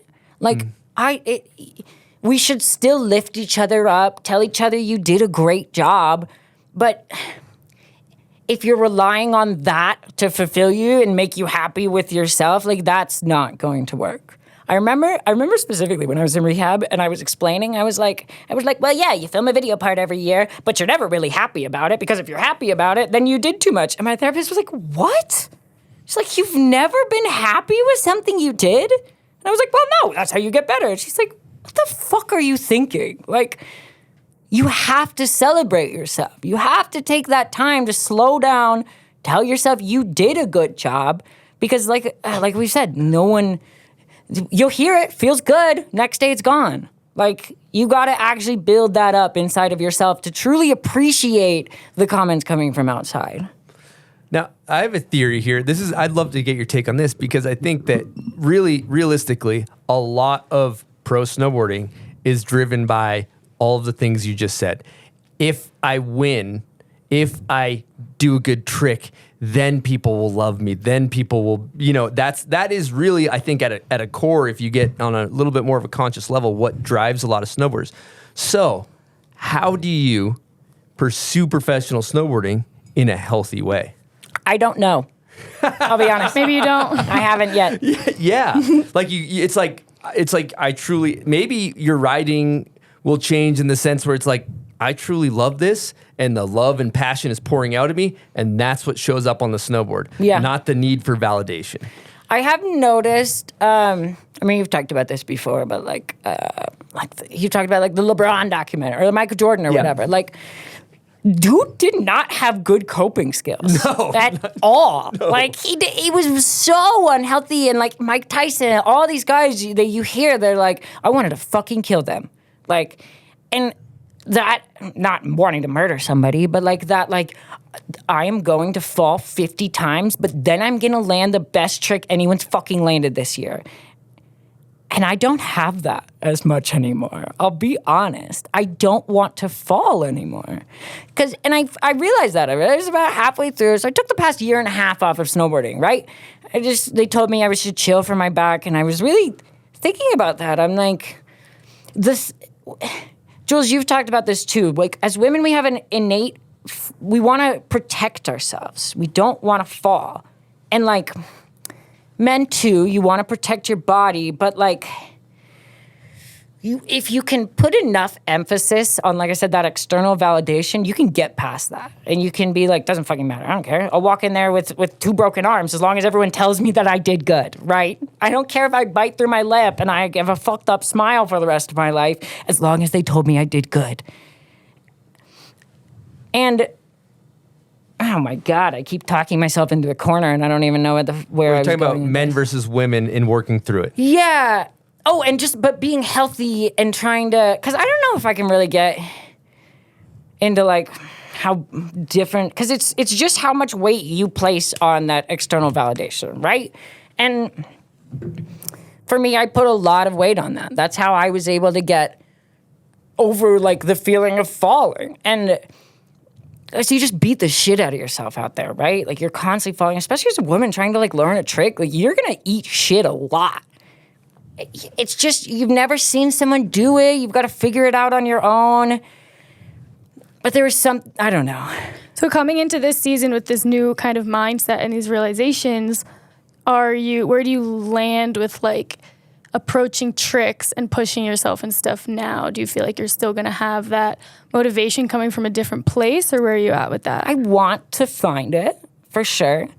But I think there's been like a weird side effect of trying to work on just being content with myself as I am that kind of pushed that away. Mm-hmm. And like I was... I think it really started like right after I broke my back. I'm in meltdown mode. I'm in crisis mode. I'm like, I don't fucking know what I'm doing with my life. It's all over. And nothing's gonna matter anymore. And I call up Izzy Gomez. Bless her heart. Shout out. Shout out. She broke her back a few months before I did. And I was like, dude, what do I do? What? She was like, all I wanted to do is walk out of the hospital. She's like, if the rest of it doesn't come, that's fine. Like, whatever, it'll fucking come later. Just focus on walking out of the hospital. And that's kind of, obviously I'm not perfect. I can't just like simplify my goals like that. But I've really tried the past year and a half to like really one thing at a time. Okay, you're walking out of the hospital, cool. Okay, next year you're just gonna drive the car. Because for a while I couldn't like, I can't talk while turning my head, so I had to do that for the camera. I couldn't turn my head like while driving. So you just very much, I was like, I don't give a fuck if I never ride my snowboard again, if I never film another street part, I just want to walk around. And as everything came back and it started getting easier, it's gotten harder to focus on that. Because I'm like, oh yeah, let's go back out there. Let's go film a part. I'll like watch someone else like, I could fucking do better than that. And then I'm like, wait a second. Why am I thinking like this? I'm like, does that matter as much to you anymore? And obviously I do want to be the best snowboarder I can. Like I want to give 100% in there, but I want it to come from a place of being fine if I don't, right? If I just show up to the resort, I don't get a clip, doesn't matter. I want to be okay with that. And that's really hard. And I'm not saying I'm there by any means. Like I'm very much still working on that. And it's hard. Oh, this resonates so much with me. I've been having an external crisis in a very similar way. Yeah. In the sense that a lot of the books I've been reading with Michael Singer, been doing some deep energy work, working with a mindset coach. Like I've been going all systems go on getting out of my own way to experience the beauty of life. Right. And so, going back to that, as a pro snowboarder, well aware that the motivation for filming tricks was just as you discussed, like searching for love and validation from others, right? And that's the motivation, which is you're almost like, I will be loved once I do these tricks, right? I will. And so like you're coming from this place of actually not feeling love, right? So if you can go internal, and we're getting deep and crunchy and I love it, but you start to come from a place of self-love, well then I'm actually just okay. Why would I film a video part if I'm just okay? Then I was reading this Michael Singer book and it answered my existential crisis. And it's, if you're just okay, why still create? Why still do anything? And he had this, it's a 2-sentence quote in there. And it said, love needs to express itself. Enthusiasm needs to create. And so if you can, like if you're overflowing with love and all those things, you need to express yourself. You need to create. And I think you can still do it in a healthy way. For sure. I'm not there yet.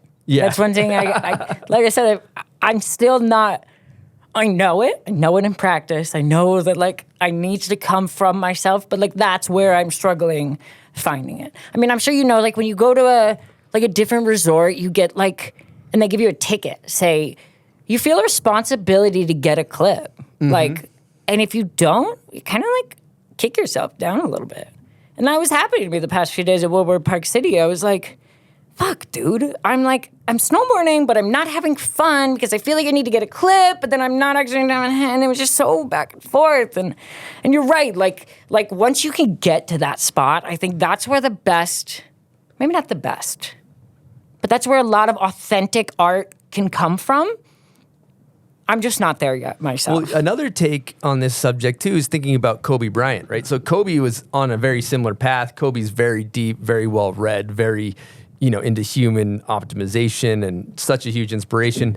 And he had Kobe and then he had the Black Mamba. And when he went to the basketball court, he switched gears to the Black Mamba. And I think that there's a way to do that as well, where you can be, Nora, the person that's working on deep self-work and trying to be okay, and then there's the whatever the alter ego and is when you strap into the snowboard. I think that's also healthy too. Yeah, Silk, I think so. Silk, you got a take on this?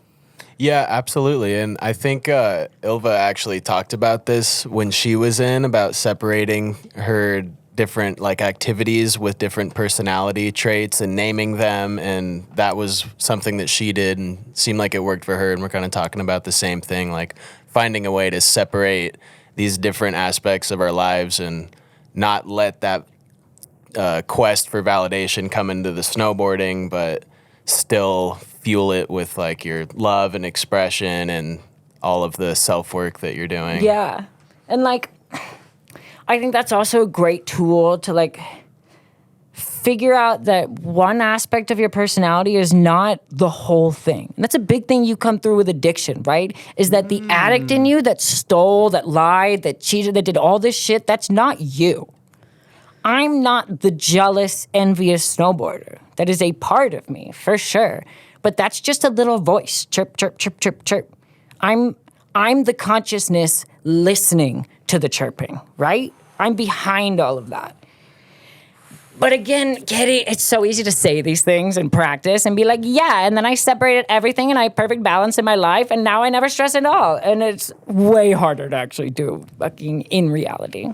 Yeah, and I think that's a great point you bring up too. It's not the fact that you don't just wake up one day and you're like, I'm good, everything's perfect. You just like put one foot in front of the other and you just try to make a little progress every day. And then one day you wake up and you're like, I feel okay. It's also pretty like good. Self-awareness of being able to be like, if you're able to subconsciously put yourself away from your thoughts, you have to be aware of your thoughts. And that's like the first step of like just knowing what you're saying to yourself and knowing your internal dialogue with yourself is like actually such a hard process to become aware of. Yeah. But I think it's the biggest, most important thing ever. Yeah, and like I read that in a book. I think it was like Stillness Speaks or something. But and that was what I really took away from it, is that like all these thoughts, all these little voices in your head, like that's not you. You are the person or the consciousness listening to those things, taking in that information, maybe acting on it, but like you have the choice not to, right? Just because I sit here and I'm like, oh, maybe what the fuck am I going to steal from this office? I'm like, oh, that's not me. That's just the way down part of me that likes to make trouble. So I feel like we're talking a lot about like being kind of on the other side of it, but I'm curious if you're comfortable talking about it. Like how you started getting into doing drugs and what that was like. I just thought drugs were cool. I was literally the kid it didn't matter reach that. I went through my dare class. I thought everyone was lying. Like you could have sat me down, showed me 100 heroin addicts, and I still would have gone and smoked heroin. And I know there's people out there like that. You can tell them a million fucking times. You can show them everything. They don't care. They're going to go do the opposite. And I'm going to put my hand on the hot stove myself. Thank you very much. I want to see if it's hot. Maybe it's cooled down in 5 minutes. It's still hot, right? So I think it started, like I said, when I was a teenager, I was coming to high school every day with a fucking Sailor Jerry's, dude. That shit was gross. But if you've ever drank Sailor Jerry's, it's like a spiced rum. And every day before high school, I would go to Tropical Smoothie. I'd get a smoothie. I'd drink about 3/4 of it. I'd fill the rest of it up with rum, walk into school like 11 a.m., and just like drink for the rest of the day. And I just didn't care. I thought drugs were cool. I wanted to do as many drugs as I could. Heroin especially is the big bad boy, right? And I'm fucking dope if I did the big bad boy and I'm still chilling. Like, that's cool. Or at least, in my juvenile twisted brain, I was like, this is how I rebel. This is how I show everybody. I just loved partying then too. So like fucking once I moved to Bend, it was still running through fake IDs, drinking all the time, doing coke all the time, eating Xanax. I went back and forth with Xanax a bunch. It takes so much of your brain away. And you steal so much. I loved eating Xanax, but I was like, every now and then I'd wake up and I'd be like, oh my God, it's been 6 weeks since I had a coherent thought, and I have all this shit I stole from 7-Eleven for no reason. Like, you're like, what is all this stuff? Literally, yes, dude. It's terrible. I know if anyone here has ever eaten too much Xanax, you know exactly the voice in your brain that says steal. And I'm not trying to glorify drugs, tell all my war stories, because they'll kill you.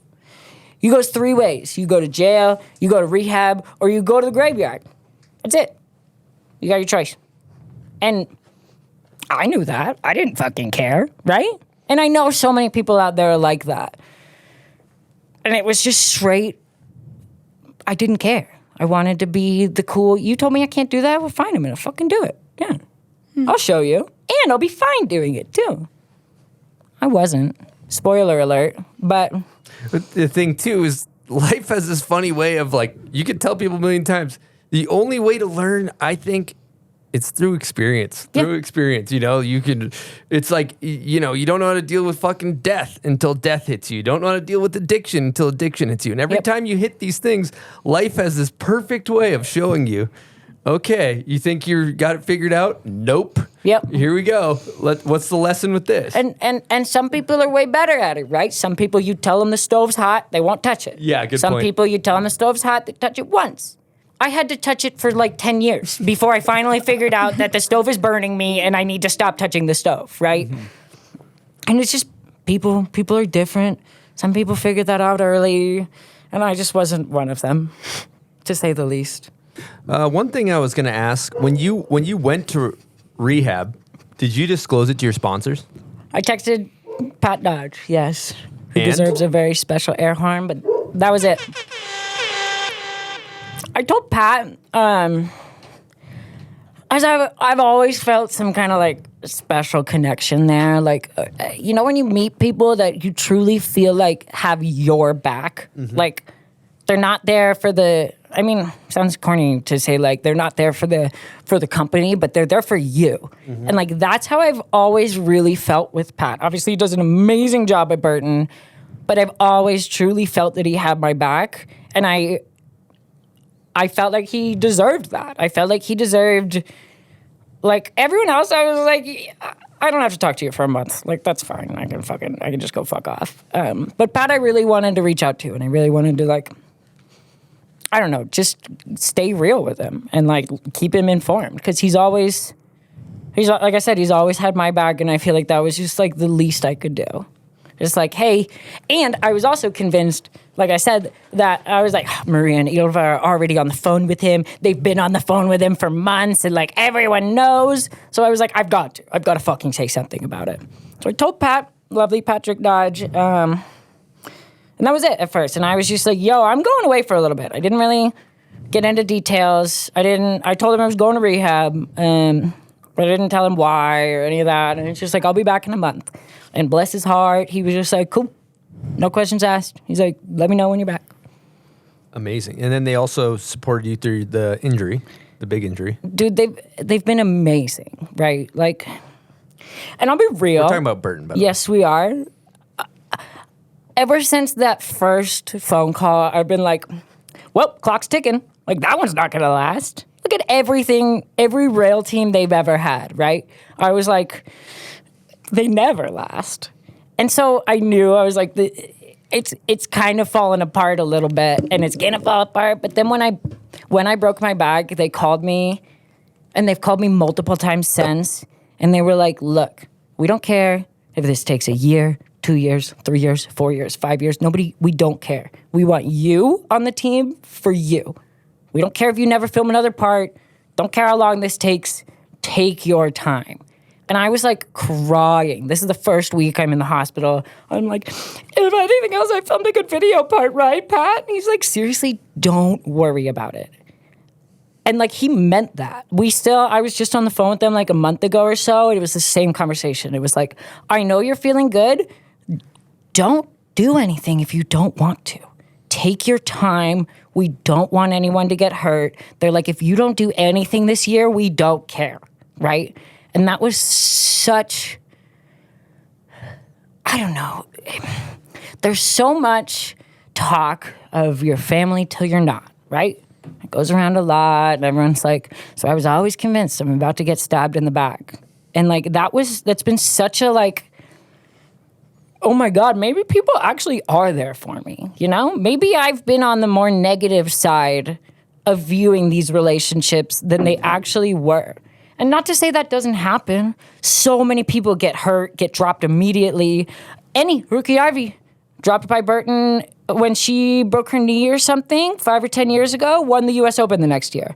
And like, I think there's so much more thought about those relationships these days than there were before, because pro snowboarders are a dime a dozen. You could fill another person in there. You could throw another person in, like, find someone else. But people aren't doing that as much because they want those people that were on the receiving end, I think, are finally the ones in charge. And they're like, no, I want to foster relationships. I want, like, to keep the same people in as long as, of course, your accounting department signs off on it at the end of the year. But I think there's been a big shift with that. It's hard to see, and I could be eating my words in a few months. Like, I don't fucking know. But that's what I think. Burton has been there for me so hard when they didn't have to. When they had every reason. I've broken so many clauses in my contract, there's no fucking reason to give me another one, right? And every year, there's still another one. Still love. And that's awesome. And I hate to give a corporation a shout out and a air horn, but can we fire that bitch yet? You know what I always thought was cool too when people wrote for Burton is the, huge boxes. Like, it seems like they keep people laced the fuck up in gear. I'll be honest, and it doesn't stop. It's not like one thing in the fall. It's like, here's some stuff in October. 6 weeks later, here's more stuff. 6 weeks later, here's more stuff. And I'm going to be tooting my own horn a little bit here, but I've always tried to keep a revolving door with that, right? If I don't need 5 coats. Like, if we've gone through the selling season of that thing, I'm getting rid of it. Like, if it's for sale, it's already gone through, I'm passing it along to the next person because there's absolutely no reason for one person to have that much goddamn shit.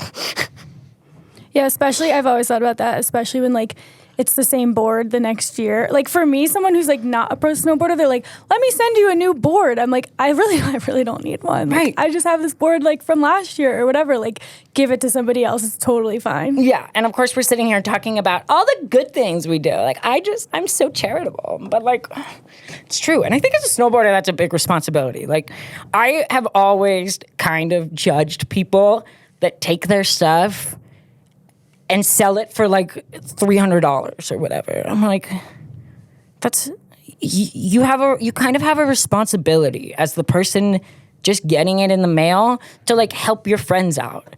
And it's always rubbed me a little. I get everyone's got to eat. Right. But it's always rubbed me the wrong way when I see stuff like that. When it's like, here's a brand new snowboard. It's $450 in the wrapper. I'm like, dude, $150 to your friend. Like, come on, you probably ran through 7 of those last year. Does this one really matter that much? Yeah, like, probably depends on, like, how much you're getting from actually snowboarding and if getting the product is your means of making money off of snowboarding. For sure. And I'm not saying everyone needs to just give their stuff away, but... Yeah, but I get that. You know the people that are in a place where they don't need that $400. And those are the people I'm talking about. Yeah. Now, I want to go back. I was talking to Max Worthington. He mentioned that right after Rehab, shortly after, you went to DIYX, full sober party environment. I get asked that all the time. It's like, how do you still go out and socialize even though you're sober? How was that experience for you? That was tough, dude. Because it was last November, right? So I went to rehab in April. So it had been, 7 months, and the Europeans go insane. Yeah. There was like a weird bug going around those first few days, and I remember I was just like sick, kind of stuck inside. And I remember those first few like nights or like mornings of like, I would wake up in the morning and I'd hear everyone fucking coming back from the club at 7 a.m. and then going to the thing. I was like, you guys are insane. So it was hard, I'll be honest. Nice thing about European bars and clubs is you can smoke cigs inside. Or I didn't have to like go outside and be like constantly. I could just like be chilling inside with everybody and dancing. But it's fucking hard. I run through soda waters like they're nothing. And at about 11, I'm like, I gotta leave. Like, it sucks. I gotta go. So you get out of rehab, then you break your back, but you remain sober throughout that process because wasn't there like painkillers and stuff involved? Yeah. So I wasn't. I mean, if we're really gonna split hairs, I was not sober in the hospital because I couldn't sleep. My back hurt so I can make excuses, but they were giving me painkillers. I was taking the painkillers. And then that was like a Friday or Saturday. I had surgery on Monday, and then by like that Wednesday, I was like, I don't want these anymore. Like I can feel it. I can see that right there, and I'm like, this is another turning point in my life. I'm obviously just a little more prepared for it than the last time, but I was like, this is the big moment where I'm like, they're giving me all these fucking painkillers. I can just keep eating all of them, and then I can go home and fuck off. But I really wanted to do better. And my mom was in the room with me, and I was feeling judged for taking all of them. So I was like, so I forced myself, I kind of weaned off once I started walking. That first day I got up and I walked, and I talked to Izzy about it. It was just like, it's on. Like, I was like, I really need one picture. Like, put the walls up. One thing, you're gonna walk out of here. You're not gonna focus on fucking anything else. And that sucked. The cravings after that were so hard. Because, you're on that pink cloud. You're feeling so good for a little bit, and it all came crashing back down. And it was just the turning point. It was like, okay, what are you gonna do about it? Like, and everyone was watching this time, which was a little different. Because when I'd opened up on the internet, like, about all of everything that was going on, like, I was fucked up. I was like, it took me probably an hour or two to write that post out, and there were so many spelling mistakes in there still, because I was sitting there, I was super high from the painkillers they were giving me, and I felt like shit about it, because I wanted something different. And so a few days later, once like I'd gotten the reception from people, I had so many people reach out that were like, dude, I know surgeons that would like do it without narcotics, like. I bitched out of that one. I'm not going to do surgery without narcotics. I'm sorry, or at least anesthesia. But I don't know. It felt like there was way more eyes on me at that point, and I don't know, to be honest. There was something so deep inside of me that knew I had to stay sober, or like it was just going to fall apart. And that's what they drill in your head in rehab. It's like, it doesn't matter. Stay sober. Go to a meeting. Stay sober for the day. That's all that fucking matters.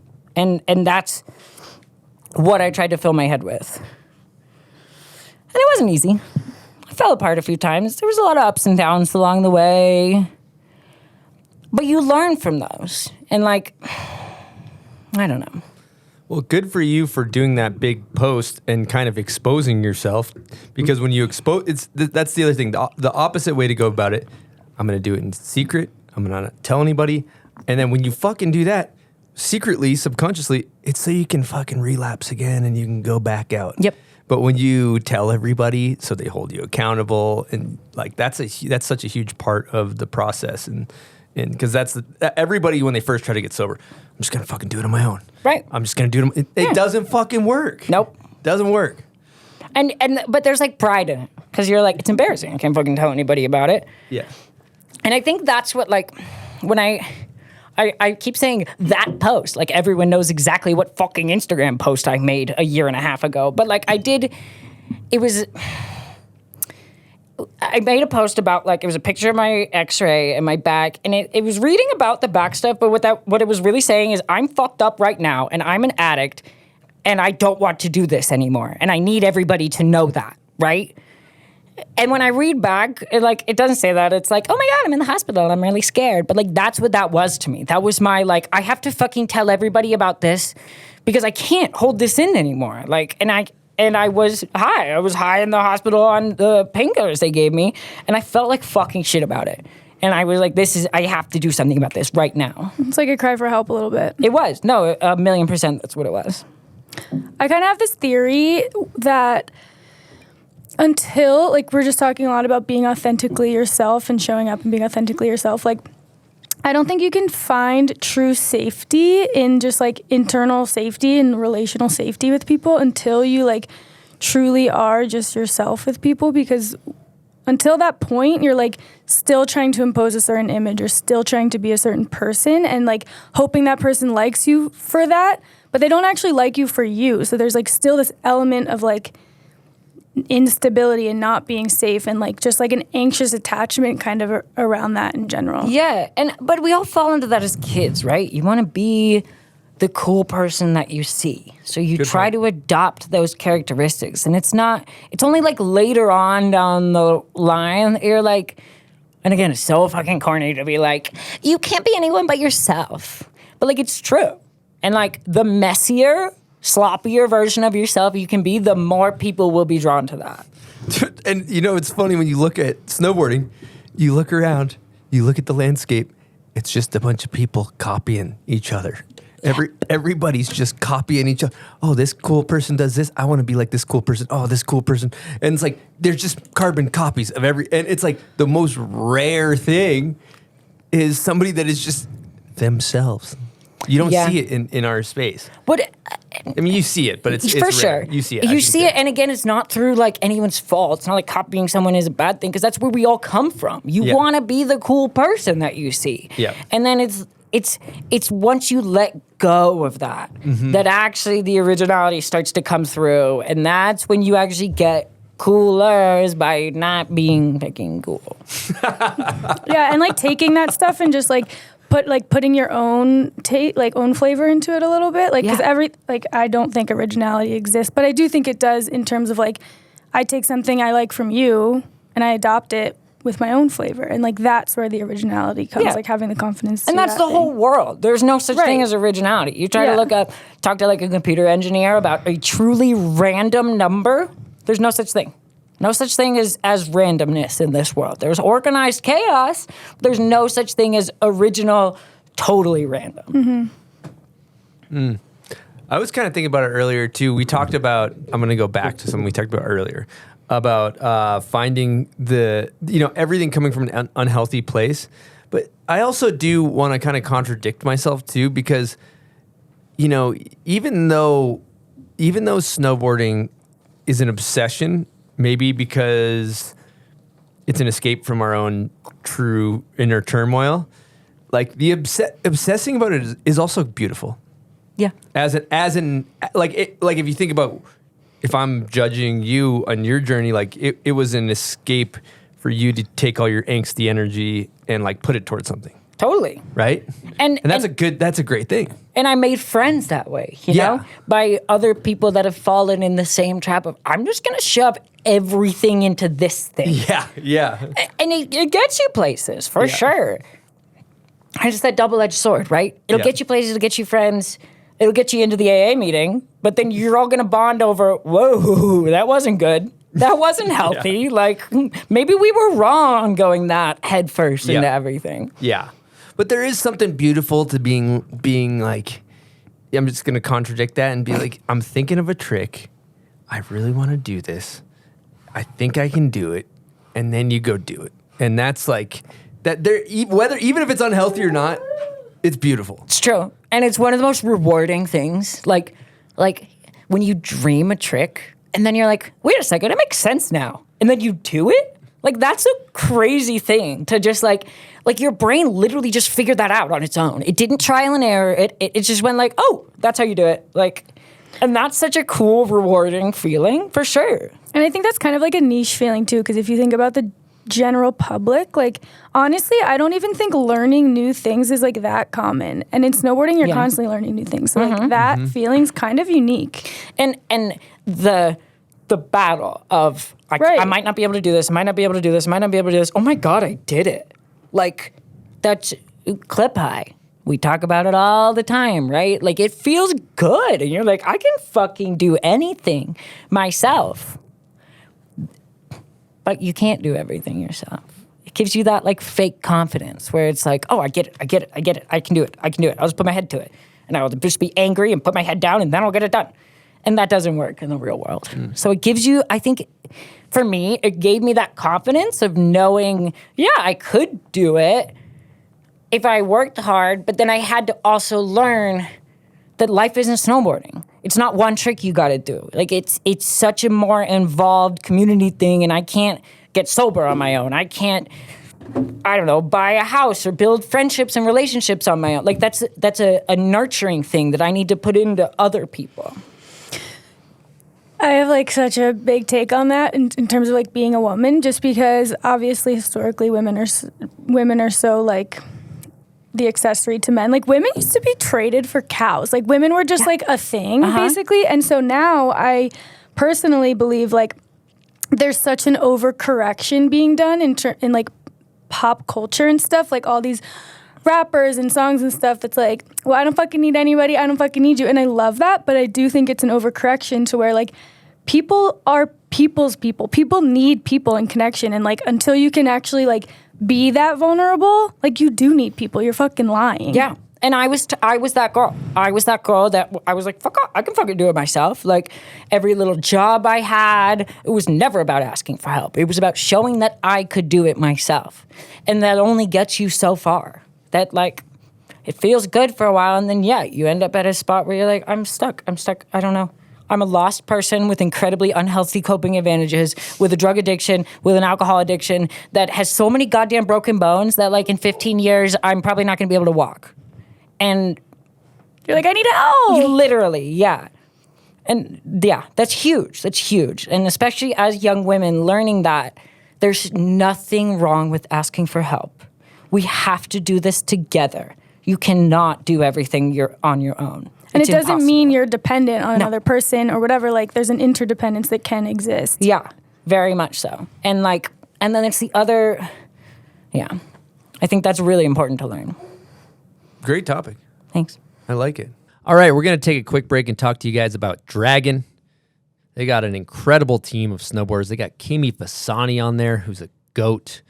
They got Blake Paul, Spencer Schubert, Big Air Jer, Leanne Pelosi, and of course, Danny Davis, man of the people. And he's got his own signature NFX mag. It's got the LumaLens color optimizing technology and SwiftLock magnetics lens changing system. Magnetic lenses are great because when you're snowboarding, your goggles fog, or you're hiking around, you get snow on them, you ragdoll, you just keep a couple extra lenses in your pocket, boom, you got a brand new pair. So if you're interested in checking out their new NFX mag, head on over to dragonalliance.com, use promo code BOMBHOLE20, all caps, for 20% off your total purchase, valid through 12/31 with the exception of their Black Friday and holiday site-wide sale.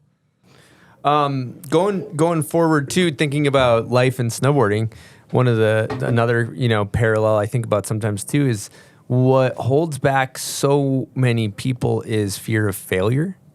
And what a beautiful thing with snowboarding where you're like, I'm gonna try this trick 100 times and I'm probably gonna walk away. I might not even do it, but like you had to go at it. You enter a rail jam and you look stupid sometimes, but you had to go at it. And I think that is crippling, but I think snowboarding has that kind of, fuck it, I'm just going to try it. I think that's where I was drawn to street stuff, though, because you can fall and fail 150 times, and if you never land it, no one's going to know, right? You're not going to post the 150 falls, like, in your video part. Because I was and I still struggle with that. Like when I'm on hill, I don't like to try. I catch myself. I'm like, I don't want to try something that I might fall on because then people are going to judge me. And then I can't have that happen. They can't know that I'm not perfect. And I think that's where, like I said, street and filming really was beneficial because I could fall for 9-10 hours. Next day, if I landed it once, that's all anyone's going to see. And that was huge to me. And I'm still working on that. I'm still working on the like, man, I need to just be able to like go to the hill and just fall and have fun, like, and not worry about that so much. But I also want anyone, if anyone's listening to this and feels that, like, dude, you're so not alone. So many people, and I've noticed especially in the streets, that's kind of a predominant attitude because you're on your own, you're away from the spotlight, and you really get to curate the perfect thing to put out there, and nobody sees any of the bad parts. And you can make yourself look really good at snowboarding. Really fucking cool. Just because you did something that you tried 100, but whereas a contest snowboarder, they're just really fucking good. Yep. There's no way around it. Yep. Dude, I feel that like just being someone who like doesn't put out a product where like people like can tell I'm good at snowboarding, but like I still want to. I feel like there's this like social equity like in the snowboarding community that like you gotta have skin in the game. Like you gotta, maybe this is self-imposed, but it's like you gotta be good at the thing to like work in the thing. And so like I definitely get like self-conscious because I'm just like at the resort. I don't really like, I mean, I try to learn tricks and stuff and I have fun with it and I fucking love snowboarding, but like, I'm like, oh, if they like see me fall, they're gonna think I like suck at snowboarding and then they're gonna think I don't deserve to work in snowboarding. For sure. And like, but I don't even like, this is my first day out. And so I just like, I definitely feel that. Yeah. Well, and I think a lot of people struggle with that. I think definitely as women, we have a hard time. We have to prove ourselves. But that's not to discount. Like, I'm sure if a man came into the industry and didn't know anything, like, he'd feel the fucking same, right? You're going to feel out of your element and, like, you don't quite belong in there. So I don't want to, like, fully place that as a woman thing, but it is a huge, like, I have to prove that I belong here. And I have to do that every day because it could be somebody different, right? That person doesn't see me, right? I got to prove to them that I can fucking do it. And that's hard. That's a really tough thing to struggle with. I will say in snowboarding, though, we do need people that know about snowboarding, right? I don't think you need to worry about that. Obviously, you've been in snowboarding for a long time. People know what your name is. Like, they're not like, oh, what the fuck does Jules even fucking belong here? But, like, for a random, I think that's very true. Like, Right. I mean, yeah, it's like you see it. There's a certain like awareness that you need to like have and know what you're talking about and not just be like making ridiculous decisions. But in terms of just like skill level, I mean, I don't know. I'm just like, if you like snowboarding and you like know what's up, I don't know. I think it really is just like a self-imposed, like, I'm not good enough to like, and I used to struggle with it a lot. And now I just like don't really care because I think I'm fine at snowboarding. I accept my ability level. But that was something I struggled with for sure. You definitely need people in snowboarding that get it. Right. That's important. Yeah, Whether like who get it. The skill is irrelevant, but understanding the culture and how it works. Because being in this industry, we see all these like third-party agencies that come in and build a marketing strategy for a brand and they're people that work in an office that really don't understand it. And that's when you find yourself doing just some kooky stuff. You're like, what the fuck are we doing? Yeah. And it's because you're doing a strategy that's created by somebody that doesn't know fuck all about snowboarding. Yeah. And like, I think you're coming from the right place, Jules, but I think, like Chris said, the skill level is irrelevant, You don't have to fucking do a back 270 onto a rail to be a team manager or whatever. Yeah. Like, honestly, the best ones are the ones that were never that good to begin with because they're hyped, right? They're just stoked on everything. Like, that's way more fun to be around than the crusty ex-pro that's like, oh, I could have done that better.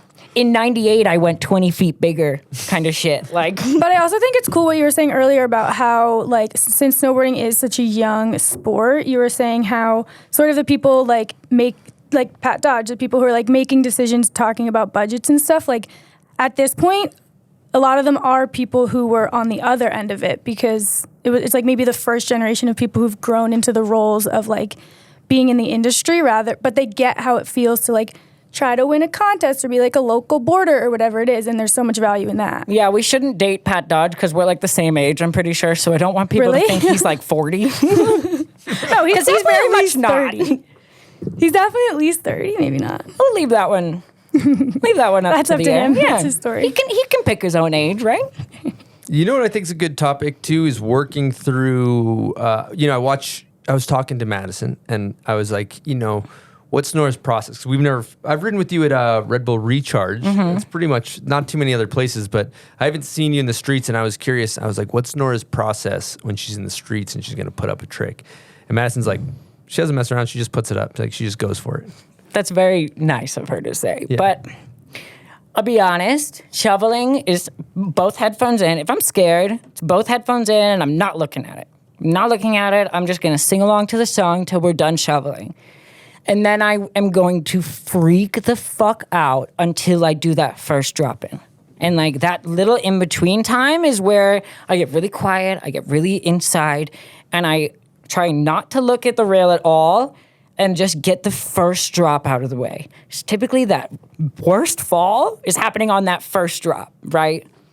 70% of the time. But I've always found as soon as I can get that first drop or the first big fall out of the way, it gets so much easier. But I have to get there. And so I really go internal. I really get quiet. I'm like, don't fucking talk to me. I'm really fucking focused right now. And then I just try to get there. And if I'm lucky, it'll come together real quick. And then, like I said, sometimes we spend fucking 14 hours at a rail. You never land it. Go back the next day for 10 hours. And you're like, guys, we can't keep doing this. You guys need clips too. Like, we have to fucking leave. And that happens plenty. Like, there's that clip in Hot Coco, I think it's Hot Coco, where it's the Quebec, it's a parking structure. You clip your nose and you flip over and you're like, that's exactly what I thought was going to happen. Yep, first drop too. You're like, got it out of the way. Yep, and then that was one of those though where I walked away immediately. I was like, I'm not fucking doing that anymore. I was like, that's exactly what I thought was going to happen. And the fact that he was on my first one, I was like, we're leaving now. Mm-hmm. Yeah, that one sucked. I'd like to talk Hot Coco because I watched it yesterday. And maybe I've watched it before, but it is so fucking good. Thanks. That video is incredible. Thanks. You guys should be really psyched on that. You know what clip really stuck out on me? And it's right at the beginning, but it's like, it's maybe not the most like notable banger. It's kind of a sleeper banger, but you do the tail scrape 360 on the rock. Thank you. Love that clip. Yeah, that was fun. We chopped down some really historical tree branches at the risk of like a $1,500 fine in the middle of the night for that one. And we got kicked out right away. But that was like the first thing I think I hit in Montreal or something. And I was like, I'm going to do a switchback rodeo on it. And everyone was like, I've never seen you do that.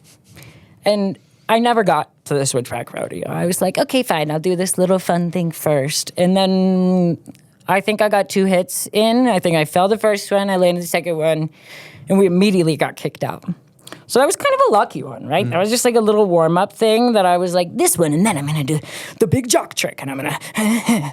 And I got lucky. That one was kind of fun. But thank you. How was filming? Because it seemed like your guys' energy was just electric when you look at all the footage that you guys got and like, the Maria switch front board. Like there's so many just bangers and it's just, you guys got a ton of just good footage. So how was the experience of filming for such an iconic project?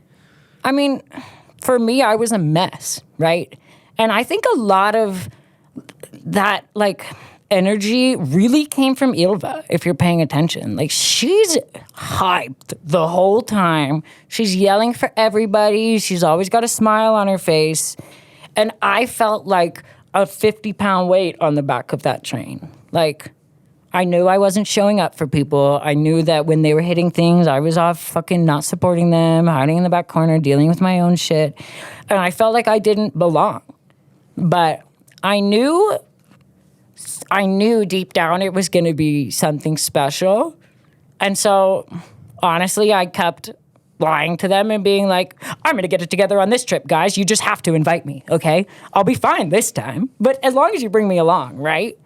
And I just kind of forced myself in the door. But I really, the whole time, it's like, it was tough. It was really tough feeling like I was like dragging them down. But then the internal need to get in on it because that's where my validation is going to come from. And if I didn't do that and they did that, I was going to fucking hate myself for a long time. So I knew I needed to be in there. So I was like, this is it. And I bless them. Like, amazing, Grace, Maria, Ilva, all biggest fucking hearts in the world. I love them so much. But yeah, it was not all sunshine and roses, especially on my end. It was a big drain. I took a lot of energy away and focused it towards myself, and like love them to death that they were able to still come through with something magical. That's a great crew for sure. Yeah. Cool self-awareness on that too. You know what? All right, it's a good time to get into a segment of the show here. Silk, do you know where we're going? Is this Name That Video part?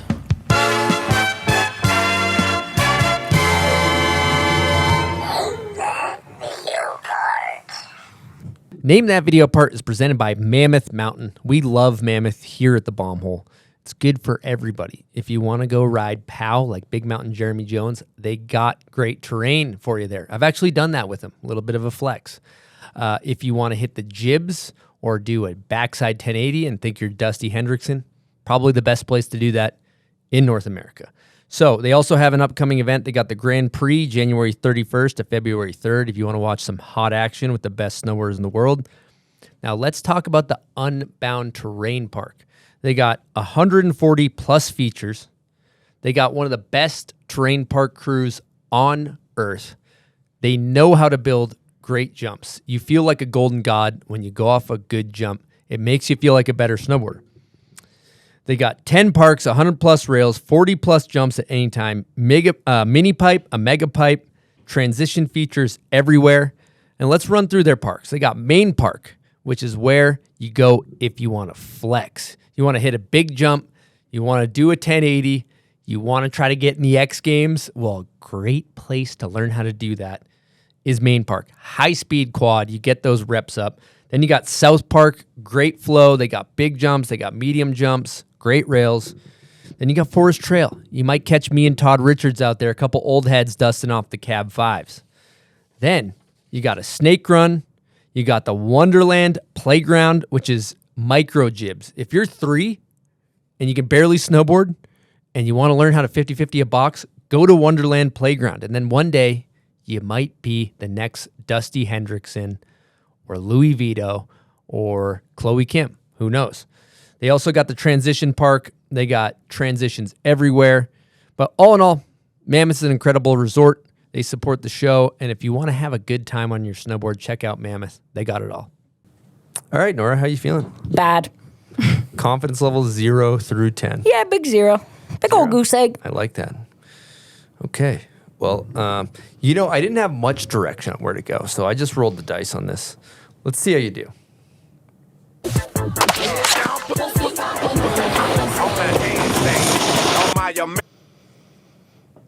That sounds like a song Danielle would have used. That's it correct. Sounds like a Too Hard video. That's correct. I like that. So you got 50% right so far. Is this a Madison video part? Fuck. I don't know then, I'll be honest. It's Alexa McCarty, I believe Still Hard, I think. Wow. First part. Yep. Here is, and you got yourself a... 50% round up. That's basically a right answer. We'll give it to you. It's a participation award. We got a Bomb Hole Yeti carry-all filled with Bomb Hole merch. Kind of matches with your outfit. Size medium. Flattered. Thanks, guys. Yeah. So appreciate you participating. Name that video part. This next part is for our listeners. If you know the song, comment on the photo of Nora on our Instagram. That's where we pick our winner. Here we go. You guys are all a bunch of slackers. Guns are over here killing it. Okay. Do you know that one?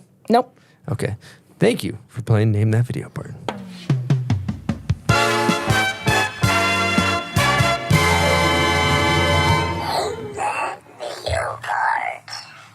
Can we give Alexa a quick air horn? Yeah, I absolutely. feel like we breezed Fucking over love that Lexi pretty P. quick. Yeah.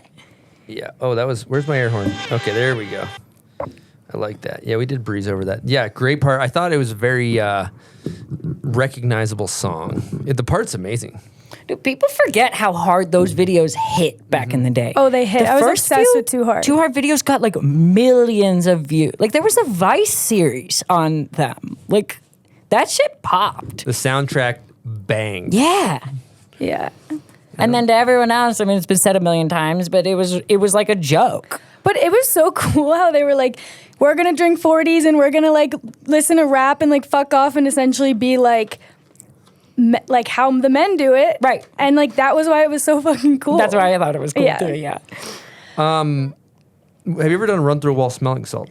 I have. It's a good time Are you for that. interested in hitting one? I'm interested. It is one of the most vile things I've ever put in my nose. And that's saying a lot. Vile as in like really good. As in a high quality. That's what vile You means. mean For amazing? sure, You're yeah. gonna want to buy some at Tasty. thebombhole.com. Yeah, nice Exactly. plug still. Okay. Using promo code Nora for 40% off. Yeah, I'm not so sure about 40, but we can do Maybe 0%. We'll do promo code Nora 10% off. I All like right. that. It's official. We'll see how Make it a works. note of that. All right. This is approved by your local rehab center as well, too, just to let you know.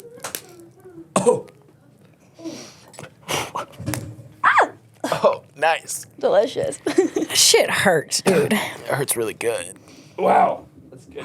All right, we're back. That's a good little pick me up. Get me through here. Oh, that's good stuff. I have a topic I'd like to talk about. Bring it up. You are very open and candid on social media about being a queer person in general, and especially in snowboarding. And I was just wondering if you'd like to share your experience. It's hard to speak on how it would be different because I don't know, right? Like I've always kind of just been like, yeah, I'm gay. And I don't really know what the other side of the coin would ever look like. I don't know if I ever like pushed people away because of that, because I never knew them in the first place, right? So it's really hard to say if my experience has been different, because all I know is like my own. I would say no one has ever had anything mean to say to my face, except for sometimes on Instagram. I got a comment the other day that said I looked like a poorly drawn Shaun White, and it made me laugh. Like a Walmart, Shaun White. Yeah, I was like, okay, that's kind of out of pocket, but sure. But like, I don't know. I can't say if it's been worse, if it's been better. I have no sense of direction for that. I think it's been talked about before that like kind of as an athlete, most men are just like assume that you're a lesbian, right? Especially as like someone that's chucking herself for the validation of it. They're like, yeah, you clearly don't care what men think about you. Like, so I don't know. It's been amazing. It's been terrible. Every straight woman I saw that got a boyfriend in the industry or a husband in some way has bit them in the ass about it. Not saying that their specific partner has done it, but you just hear people talking, right? And you hear that behind their back, and you're like, oh. Do you feel a certain... Oh, go ahead. I was going to ask, do you feel like snowboarding in general is understanding of the queer community, or where are we at with that? Yeah, I think much more so than some other sports. I mean, everywhere's got its places to grow, but like if you even look at how long that like women have been part of snowboard competitions, like women still aren't allowed in Rampage. Yeah. Right? Yeah. Like mountain biking still has men's only events. Like that's fucking insane. And like we haven't been there for 20 some odd years. Mm-hmm. The pay hasn't been perfect, but like we haven't straight up excluded these people compared to like the way some other sports have. Motocross really bad. Yeah. It's only dudes. So obviously there's always room to grow, but I feel like in general snowboarding has been in a way our own, the way that we're so insular and like it's a much smaller crowd of people paying attention has been helpful. So you don't get the normies that are just hating, like skateboarding. You get so many fucking comments in skating about everything. And it's like, this just doesn't really happen as much in snowboarding. Mm-hmm. So I think there's definitely room to grow, like I said. But I think we're miles ahead of most other sports. I think that's an interesting topic about the kind of the core nucleus of snowboarding being small and it helping that. Yeah. It makes sense. Because we all worry about what other people think of us, right? But like in skating, like you're going to get way more people telling you what they think about you. And like not from inside skating, just fucking Instagram comments. You're going to get that all the time. Surfing, you're going to get that. Any other sport. Mm-hmm.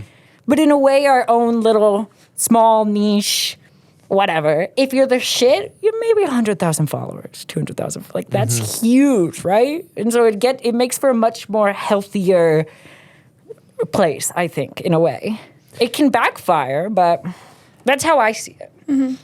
When the community's smaller, the people are people, and they're not just like, you know, aside from me like Shaun White, you know, I feel like sometimes as society, somebody gets like wildly famous, you can comment whatever you want because they're not a real person. Yep. And like the good thing about snowboarders being small is like, oh, that's actually like a person that I could see at the hill. Right. People don't really get big enough to become that object to shit on. I mean, you can, of course. It happens, Yeah, that's true. It's like probably like a friend of a friend or something like that. And like people are going to hear if you're being an asshole. So there's like sort of a level of accountability and stuff. Where, like you don't want to like burn bridges and be an asshole in the industry because it's so small. Or the community, rather. Yeah. And I think especially in terms of like queer and trans people, I think there's still, obviously, I've said this 5 times now, but there's still a lot of progress to be made. But like at the Uninvited Invitational last year, there were trans women, there were queer people everywhere. And like obviously these people get hate comments on their pages. I want that to be very well known. Like they are not just floating through life being given things. Like there's a lot of fucking shit that comes with that. Yeah. But on the Uninvited page, I didn't see that. Cool. You know? I'm not seeing that general, I don't know. It's a little bit better. I mean, at the end of the day, too, not to discredit what you said, there's a lot of people saying dumb shit on the internet. Yeah.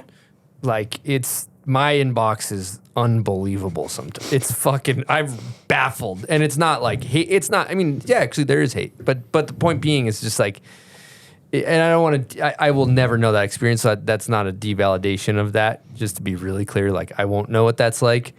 My point is almost just like, there's dumb fucks out there. Yeah. Like, and I think it's getting better, but when there's a large audience, there's, you know, you take 200 people, maybe pluck one person out of there, they might be not doing so great. Yeah, someone's going to have some dumb shit to say. Yeah. Someone's always got some dumb shit to say. Then I've had a lot of dumb shit to say Yeah. to people sometimes, and I'm like... The healthy response, which is not how I view it when I read dumb comments, but it's like it's more about them than it is about us. Yeah. And or it's a projection of like you see a really hateful comment, it's like they must not be doing so good. You know? Yeah. That's where it comes from. It still doesn't make it okay. It doesn't make it okay. For sure. No. It doesn't make it okay. No. But that's where it comes But from. I get it. Yeah. And like sometimes it's kind of funny when it's like weeks old things. You're still getting comments. And you're like, dude, you need to let it go. Like, Dude, but you're also kind of unfuckwithable on social media because like you like just be posting like a picture of yourself in a bikini and the caption's like, yeah, I'm doing whatever the fuck I want. Like, try to talk shit on that. Thanks. I appreciate it. Also, I got a perspective shift for you. Somebody's talking shit. What is better than living rent-free in somebody's fucking head? Literally, that's what I find it funny. Yeah. Like, I'm like, you're still thinking about this? Like, and it's not like I came at them. Like, it's like a third party coming in a month later. And I find that so funny sometimes. Like, that they've just been thinking about it this whole time. I will say this, though, in regards to comments, though. People that comment from a burner account mean shit are fucking cowards. I think it's like just like it's just like a, I don't know. Am I wrong with that? Maybe I've received a lot of those, but I'm like, you're right. But I think there's 2 streets with this, right? Okay. Hate comments for sure on like a little burner, 1 follower page thing. We don't like that shit. The anonymous meme pages that are just kind of talking shit and posting things, I value those. Oh, yeah. Oh, yeah. I'm going to give a shout out to whoever's running the Jibbing is Not Dead page. Yes. Do you follow Bimbo Fairy? No. Oh, I gotta send you Bimbo Fairy. Jibbing's Not Dead has people triggered. It's so funny. Good. And like, I think that's so important right now. Like, skating kind of went through that with like their gifted hater phase and like being able to make fun of itself. And it feels like we're finally getting there. And I love that shit. Yeah, there's a fine line of like bullying and shit talking, and shit talking is important. For sure. Yeah. Yeah, it is an interesting one because if you really look, if you're taking offense to it, the root of that is ego fragility, right? It's like, don't take yourself so seriously. Yeah. We're sliding down the hill on a piece of fucking wood. Literally. Some guy wants to comment that there's snow in the stairs. That's fucking funny. Don't take it personal. It's really funny. It's just funny. That's all it is. Because guess what? You got paid to do that trick. Yeah. Like, I got paid to leave snow on the stairs, all right? Yeah, well, good topic. One thing that Madison brought up was you have some passion. You guys share about affordability in snowboarding. Yeah. I mean, especially like growing up outside of snowboarding and like kind of in a fair weather climate, the price hurdles for gear is fucking insane. And like, this one might bug some people, but I think that's where companies like Dope Snow and Montec are actually helping the community. Because most people, I know people are going to be angry about this one. I can tell you that right now. Yep. But I want to say normal people that did not grow up in snowboarding look at a $500 snowboard, $500 jacket, $400 boots, $300 pants, and go, fuck no. I'm not buying that shit, right? That's way too much money, especially if you have more than one kid. You got to do that for all the kids? That's insane. And you're going to be just cold anyways. Right. And then these intro-level brands that do not make good things. I want that to be clear. It's not waterproof, but it gets you on hill in something that's kind of comfortable and you kind of feel good in, and maybe 2, 3, 4 years down the line, you actually buy that Gore-Tex coat. You actually buy the nice snowboard or something. But I started on a Walmart board. Like, nobody was ever angry at Walmart for making shit snowboards and for taking from snowboarding. Like, you've got to get there somehow. And it's so easy to look at that first purchase and go, oh, that money's not going back into snowboarding. What's the fucking point? But such a big thing, and I'm not a business major, but restaurants. You bring the customer in the door, you give them their first meal for free, they'll come back. You get the snowboarder on hill at a low price, they're gonna come back and invest more into it. But if they spend $1,500 for one day and they hate it, they're gonna fucking sell their shit and they're not gonna go back up. And that's how I look at it. And I don't think we should all be wearing these things, but I think the intro-level brands play such a huge part in getting people on the hill and getting people snowboarding that really gets overlooked in like just the short picture, the small picture. It's a great take. Thanks. Can we like clickbait it and like kind of clip that so it sounds like I'm just praising them and then put that one on Instagram for comments? For sure. Consider it done. Sweet. That would actually, that'll get people Hell yeah. I think that I've never looked at it from that perspective, but it makes sense. If the hurdle, again, being how do you take somebody that's like goes snowboarding to where there needs to be an arc, and people aren't going to buy a $1,500 snowboard for it to sit in the garage, or I mean set up, boots, all that included. But like my first snowboard is a black snow plastic snowboard, and I snowboard in that backyard. And then you get, I got a shitty, and then eventually a Moro, and then whatever. But yeah, there is, I like that take about the arc of getting somebody in. Yeah, like, again, we all started on a Walmart board. Yeah. And I like to look at these companies as the Walmart boards of clothes. Mm-hmm. You've got to get your foot in the door somehow, or you're never going to get the people there. We're always complaining about there's not enough money in snowboarding, nobody gets paid anymore, and then nobody wants to do anything to bring more people into it. Mm-hmm. And it's like, we've got to get there.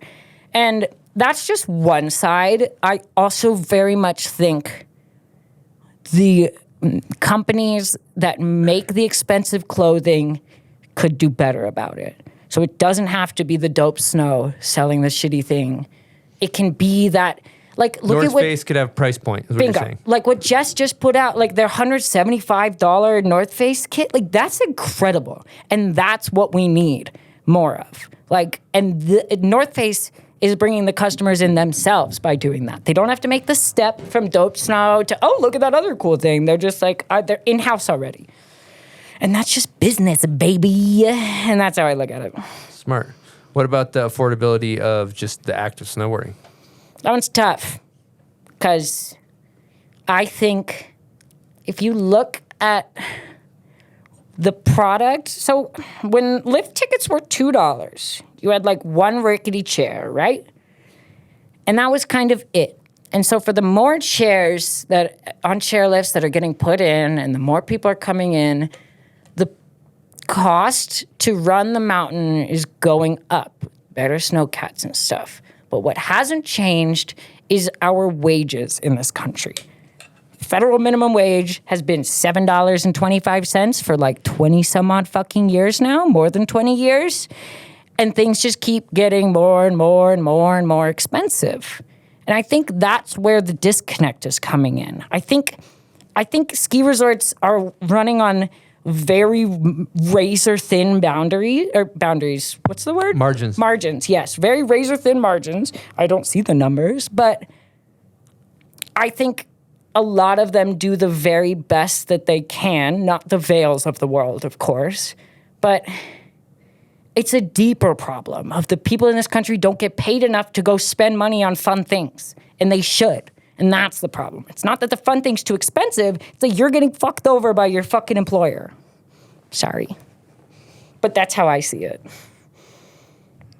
I could be wrong. No, it's a complex. It's a problem that is far more complex in my understanding of the global economy and things like that. Mm-hmm. You know, does it seem like lift tickets are too expensive? Yes. Do I have a solution? No. Is snowboarding fun?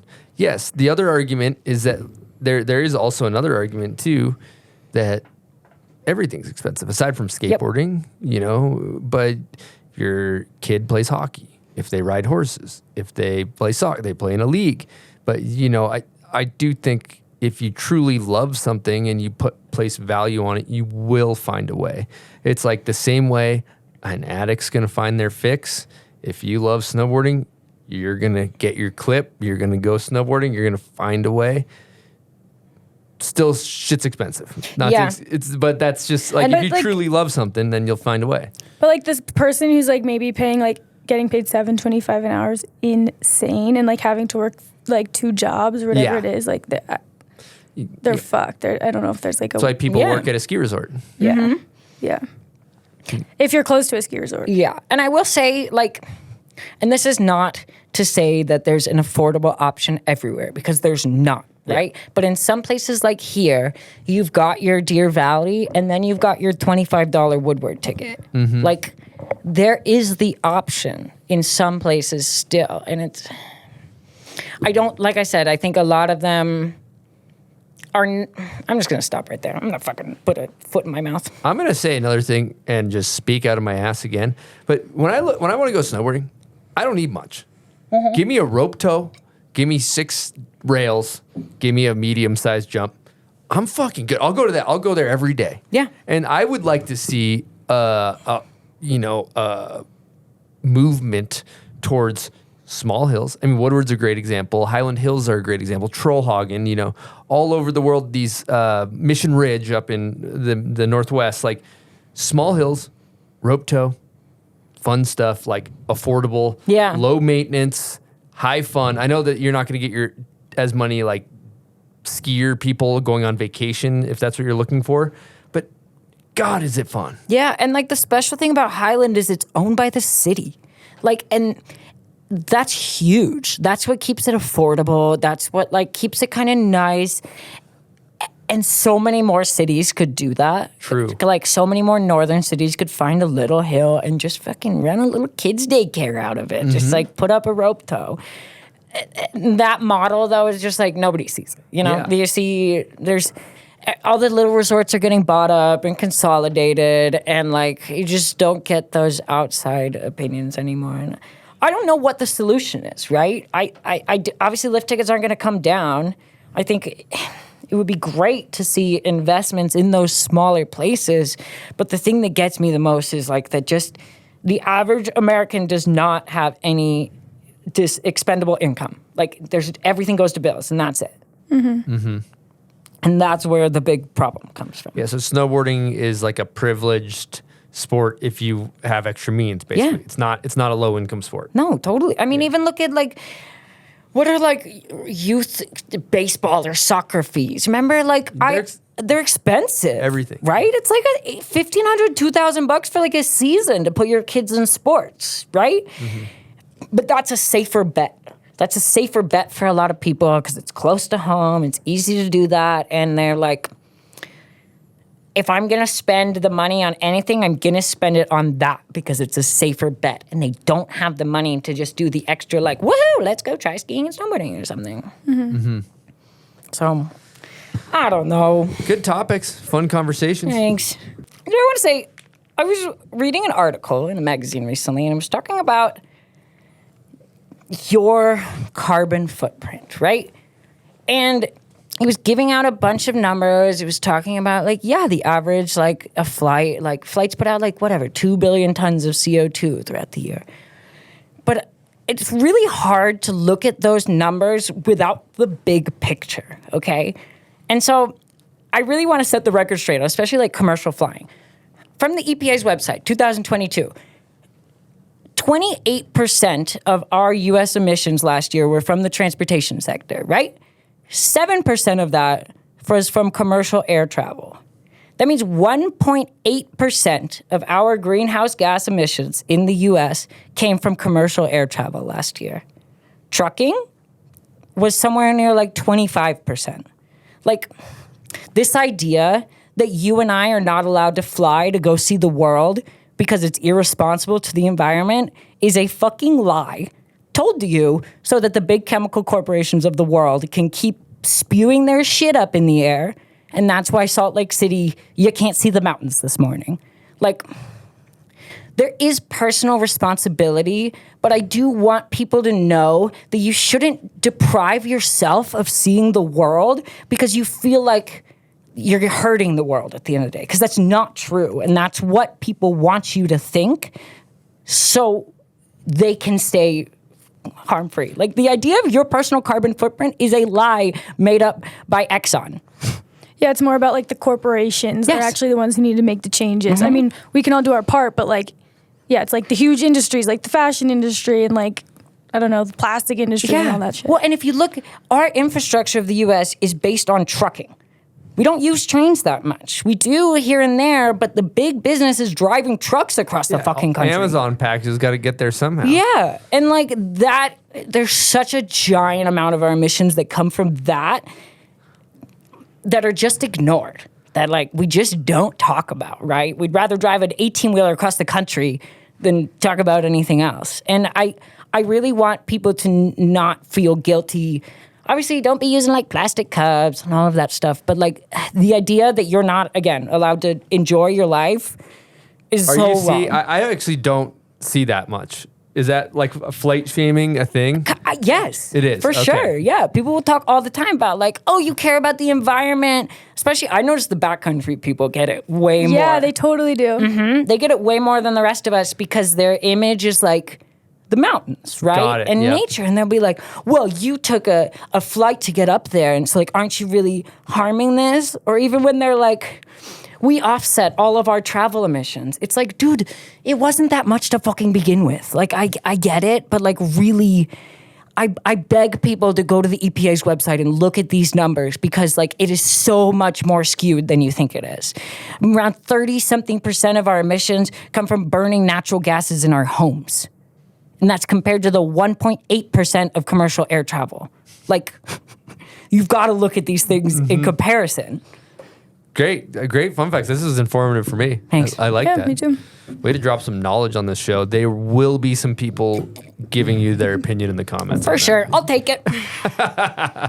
All right, this next guest question is presented by Hippeas, and it's from Madison Blackley. Now, here at the Bomb Hole, we love hammering snacks at the office. And our snack of choice is always Hippeas. They're delicious and they're actually good for you. A lot of snacks that I buy that are healthy taste like you're chewing on cardboard. I don't know why I buy them because they're disgusting. Not the case with Hippeas. They're delicious. I love the nacho vibes, packed full of flavor. They taste great. They're non-GMO and they're made from chickpeas. Now the cool thing is these chickpeas are farmed with 10% of the water than most proteins. So you're using 90% less water taken from Mother Nature. Support sustainable farming with sustainable snacking. And if you're interested in getting some Hippeas, you can find them at your local grocery store or hippeas.com. Use promo code BOMBHOLE for 20% off your order at hippeas.com. Hey, Nora, it's Madison. I want to ask you about this past season. You just came off filming, I think, your best video part yet. You know, you had accomplished a lot of the goals that you had in mind filming with Burton for Hot Coco. And then shortly after that, going to rehab and getting sober. And then shortly after that, breaking your back. Looking back on the season, how do you feel about the part that you put out, and what other endeavors do you have in mind for the future coming up after taking a little bit time off? Well, thanks, Madison. Great to hear from you. Dude, it's kind of hard to watch that video, I'm not gonna lie. The first time I watched it, I just forgot. You know, you watch your body move when you're kind of fucked up. You see it. Like, my feet are heavy, kind of all over the place. And the first time I watched the video, I saw that. I didn't see the tricks as much. I literally was just like, oh my God, like, you look like a fucking mess. And that was hard. That was like the first time I saw the video was in Whistler. I was really like, wow, that was way tougher to watch than I thought it was going to be. And it got a little bit easier past then. I think, again, realizing that, like, these weaknesses and these vulnerabilities and being honest about them are, like, the biggest strength I could have, at least for me, was, like, it was just hard. It was really tough, like, just watching that. And then watching people like, yo, so sick. And I'm like, I was a mess. Like, I don't see anything good in there. I just see messy. And that was tough. I thought I'd be way more proud of it than I was, you know? I thought that I'd be able to, like, kind of put the memories to the side and just see the snowboarding, and, like, I couldn't. It was not like that at all. And I very much just saw this shell of a human being. And that really sucked. What was the second part of the question? I believe something about excited for the future. Yeah. Specifically, what endeavors are you looking forward to in the future after taking some time off? Thank you, Madison. I don't know.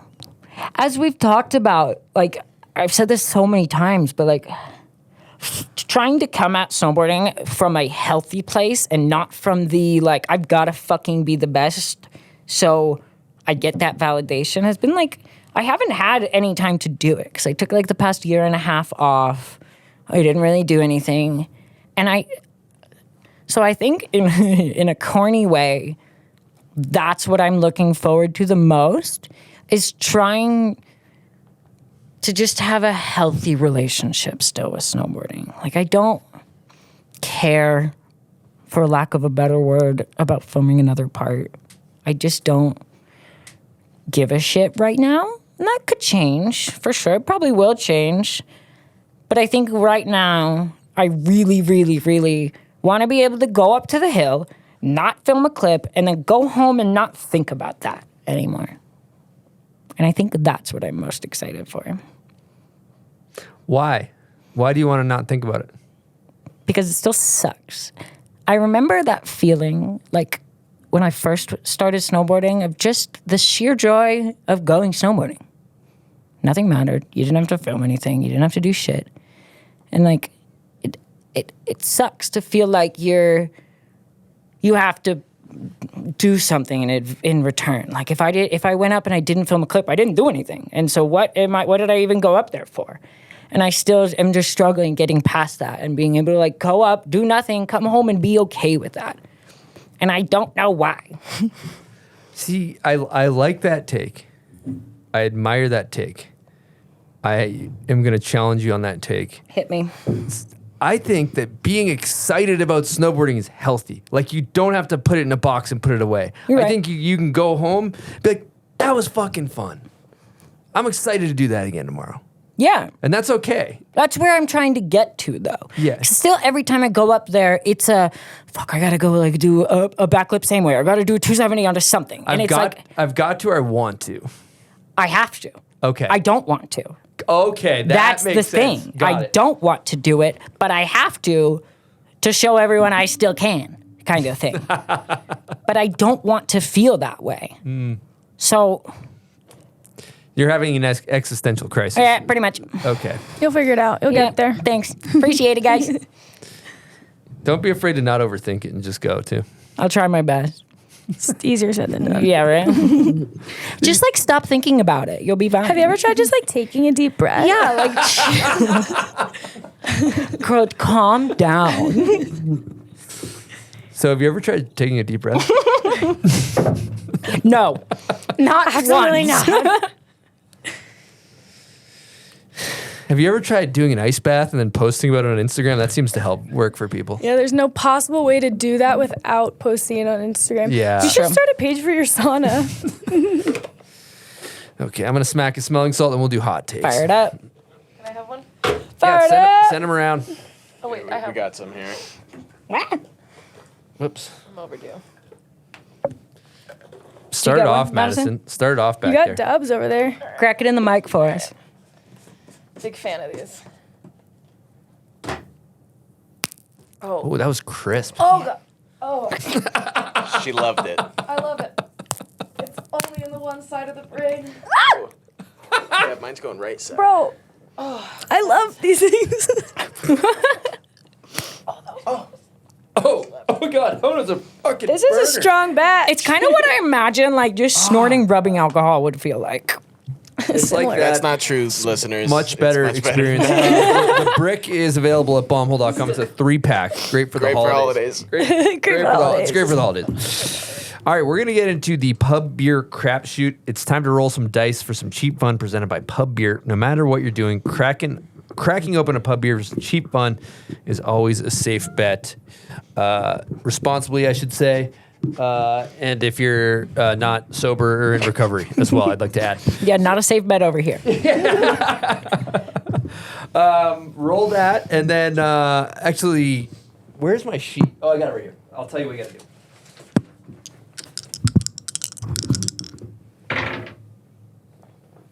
Goon gear and a 4. 6 and a 4, that's a 10. Perfect 10. What's the biggest prize check you've ever won? I think like $2,000. Whew. Where at? I think hot dogs. Hot dog. Yeah. I think the last Is that year hot second? dogs. Second? Yes. Whew, respect. I will say coolest one I ever got, which is not the question, but I'm going to answer it anyway. Like that? Scoff. Last Scoff finals we did was like $1,500 in dollar coins in a big bag like a pirate. And that was sick. No way. That was one of the Seems coolest inconvenient. things. No? Isn't there something else, Madison, as well? Skydiving or something? Shout out to Air Blaster. When are you going to come through with that skydiving that Nora was supposed to win Dude, during I the golf? know. Is that was one of the prizes? It was a prize. I think she still deserves that. So, what's that, 5 years ago now? 2018 or so, the Scoff finals at Brighton. Myself and Phil Hansen won. Beginning of our tear, by the way. I think we won like 4 years in a row. We won a skydiving trip, and Stan was supposed to come with us. Never happened. Been like 5 years now. Nothing ever came about it. Put the heat on. Dude, I tag them in a story like every 6 months, and I'm like, oh, would love to go skydiving. Do you actually want to go? Yes, very badly. Okay, because that wouldn't be a prize for me. That would be something I just don't want to do. You wouldn't go skydiving? It would be a prize to not have to go. Really? That would be my prize. Why? I don't know. Jumping out of the I'd do it if I had to. It's just I was like that at first, and I was like, dude, I don't want to fucking do that. But my dad was actually skydiving instructor back in the day, and Madison too has gone before, and they were like, you don't even feel like you're falling. Oh, you've done it before. I went skydiving once. Yeah, I've done it before. Let's hear about it. I used to work at Whole Foods, and this guy celebrated Mongolia's first Olympic medal. I think it was in like 2009, 10, I don't know, a while ago. And so we got everyone together, you know, group rate to go skydiving. And so we jump out.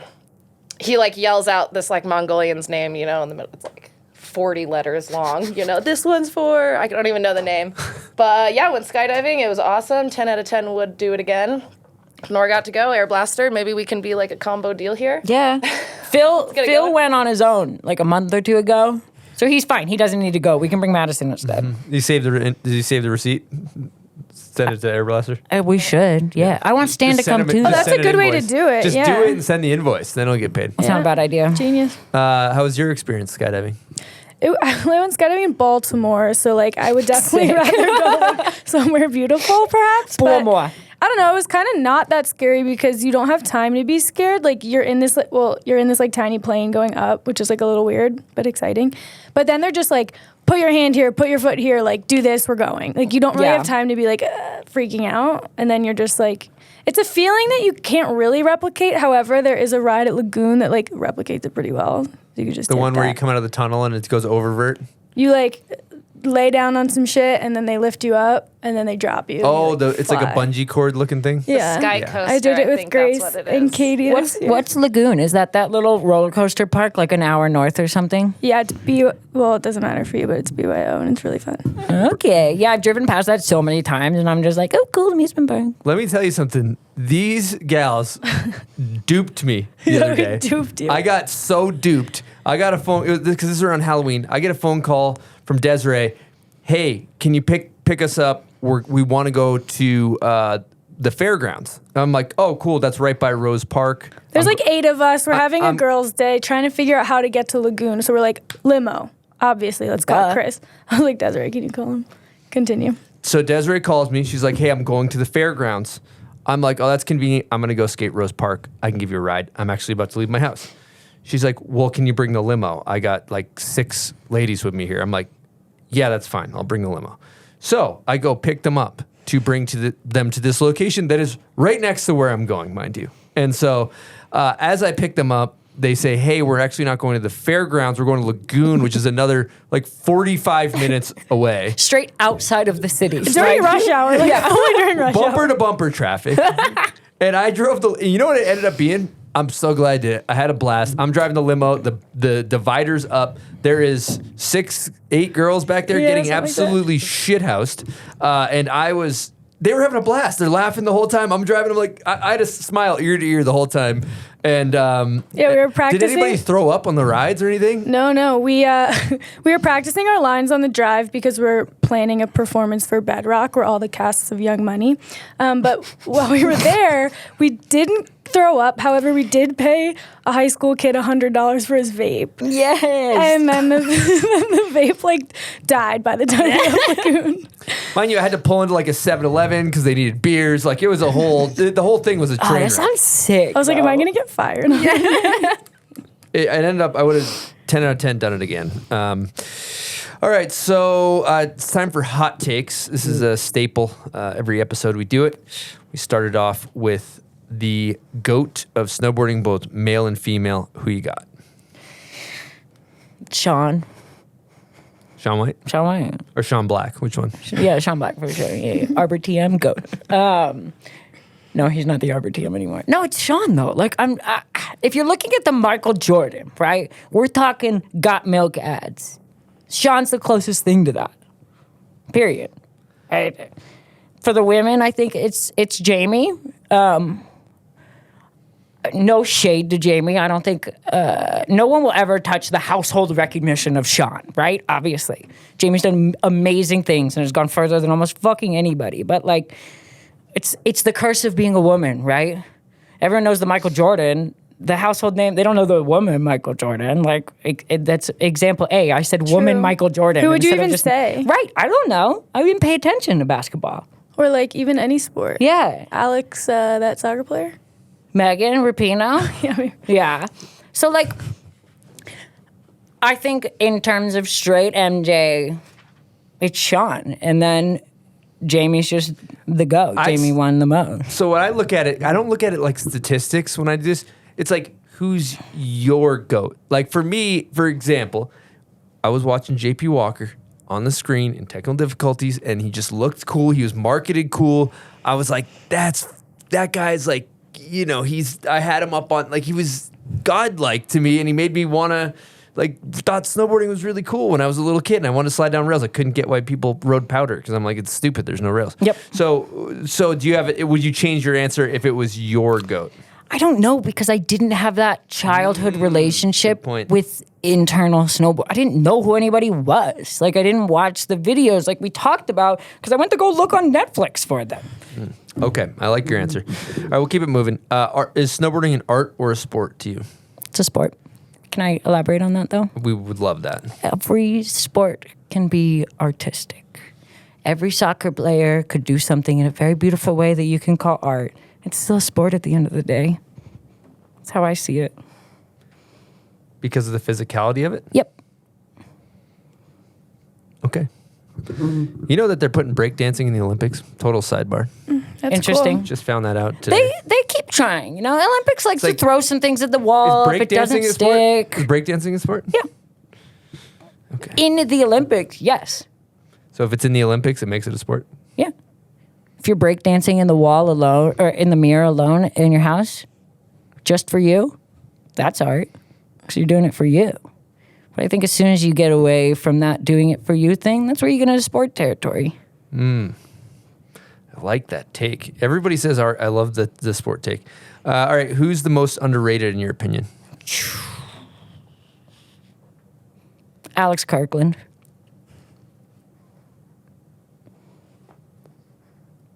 Dope. Would you go steel or powder? Steel, probably. I love riding powder, don't get me wrong. But, fuck, it gets boring sometimes.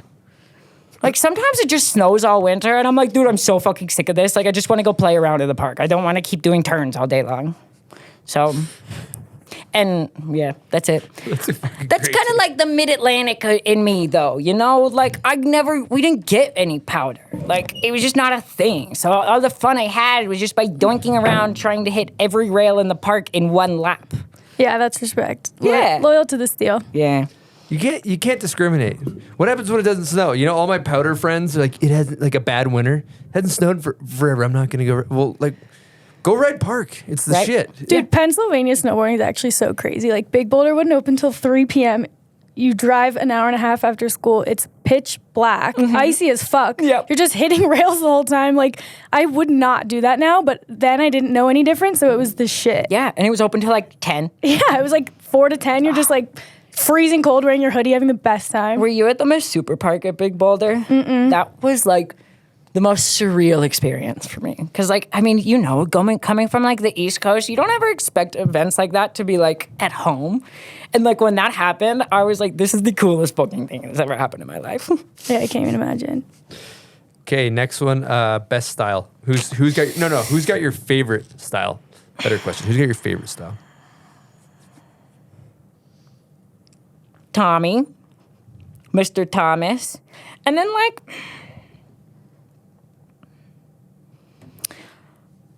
Jamie.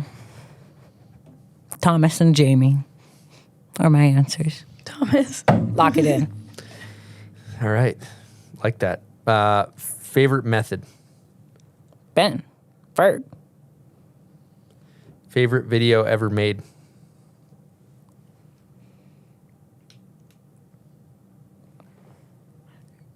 Most Extreme Primate.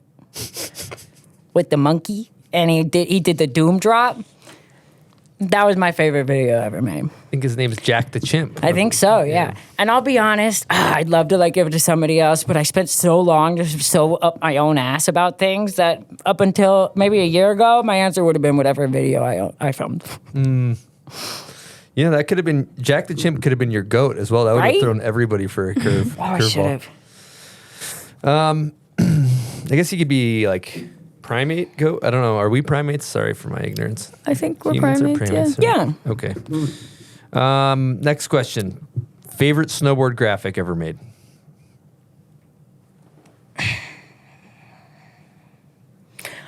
It's corny, but I loved, when I was like a teenager, I thought the Forum, the sex, drugs, and rock and roll combo was really freaking cool. And I wanted all of them. But I was also 13.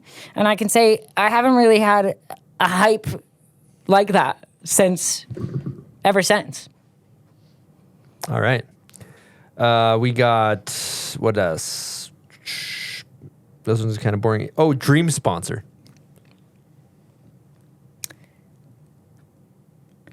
Probably BlackRock and Vanguard, or like United Airlines or something. What's the first brand? I don't know what that is. BlackRock is a United States military defense contractor. Okay. It's a private company, and they make war things. Okay. They got a lot of money, though. So you think DuPont Chemical Corporation. So you're telling me? So you're looking for a big budget? So you're saying? Hell yeah! You're looking. I'll take blood money. I don't give a shit. Okay. Okay. Love I it. do. All right, I like that. The two stickers on your board are BlackRock and United. Yeah. Those would look good on the nose, right under the Burton. Yeah. There. Yeah, I like that. Okay, if you go heliboarding 3 people, good times. You know, maybe there's a powder run, but then there's a couple down bars at the bottom just for a good measure. Yeah. Who are you taking in the heli? Derek Jeter. Like that. George Steinbrenner. And probably Madison. Nice. Madison, you made it in the heli. How you feeling? I have no idea who that second person Yeah, me is, though. either. I'm going to be honest. Thanks for asking. Steinbrenner's owned the Yankees Oh, that's for what a I thought. very long time. Okay. Dang, I'm with the athletes in that one. Thank you, Nora. Yep. Are you a Yankees fan? Big time. Oh, okay. How can you tell, Chris? Yeah. My dad and I went to, when they tore down the old Yankee Stadium, we managed to get like fucking nosebleed tickets for the home run derby that year, but we managed to go right before they tore down the stadium. Wow. We saw 3 doors down there. I can be your kryptonite kind of shit. It was dope. I got a Red Sox fan claim. Ex-girlfriend of mine, we went to a Red Sox game. Foul ball came off the bat on a rope. We're talking laser beam, the time chugging large amounts of whiskey. Hell so yeah. Reflex is a little bit slow.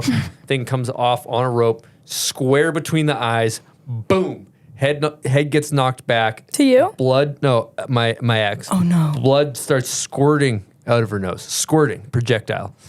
And so like as a Red Sox fan, she was actually ended up being all right. We actually ended up going to a wedding, and all my Massachusetts cousins were like, "You got a foul ball to the face of Fenway Park? I would pay for that." That fucking sweetie. Yeah, exactly. Chris just picked up the ball super excited. Like, wasn't like, so how are you okay? I actually took a selfie right away. Not lying. Yeah, Yep. but anyway, just trying to flex my Red Sox clout right there. I was trying to get some clout. Go Birds. We'll let it slide. You say go Birds over there? That's the wrong sport. I'm Jules. sorry that you're a Yankees fan, but we can keep going. We will All continue. right. Last question. Worst trend. What do you got?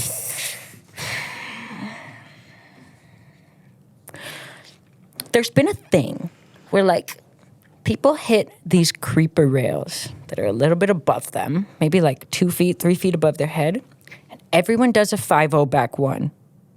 And I don't know why, but it fucking drives me insane. And that's how I think the only thing that like really bugs me is like, I'm just like, oh my God, just do a different trick. Like, why do I keep fucking seeing this over and over and over again? Like, do anything. I don't care. I'm sick of seeing 5-0 back ones up on creepers. That's it. That's all I gotta say. All right. Thanks for that PSA. Sounds like it's living rent free in your head. A little bit.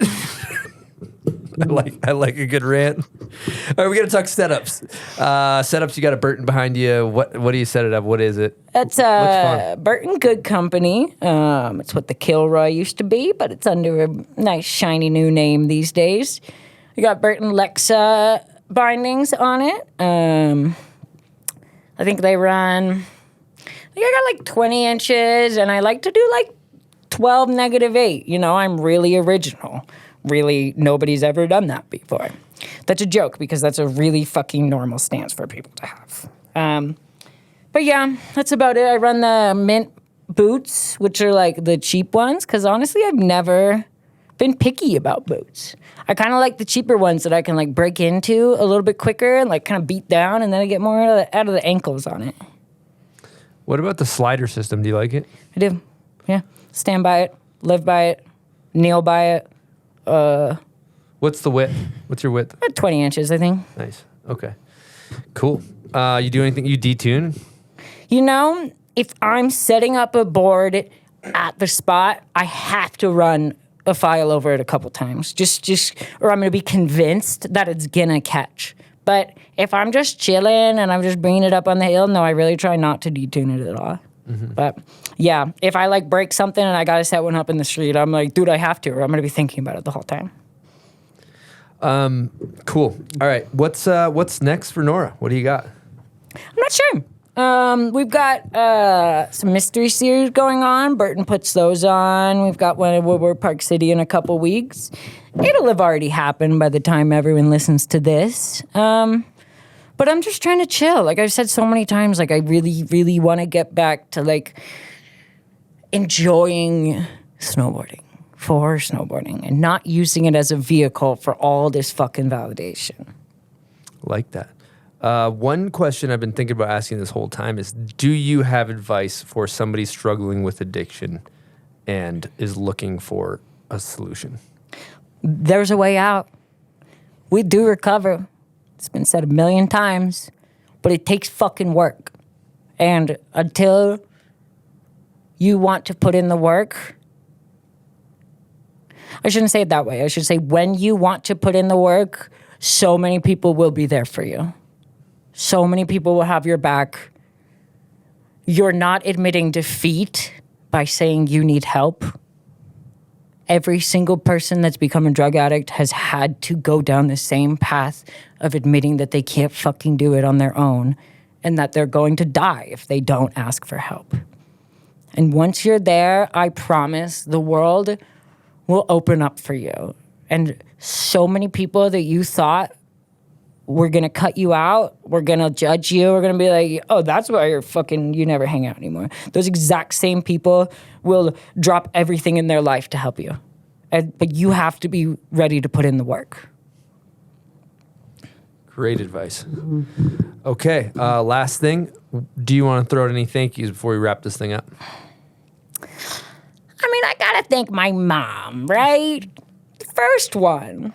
I want to thank my mom. I want to thank my family. I want to thank my siblings for always being there for me. For as annoying as I've always been, they've never turned their backs on me. Like, I want to thank Madison. I want to thank all of my friends. And I really want to thank every single person. When I got hurt last year, Laura Rogoski, can we get an hour for her?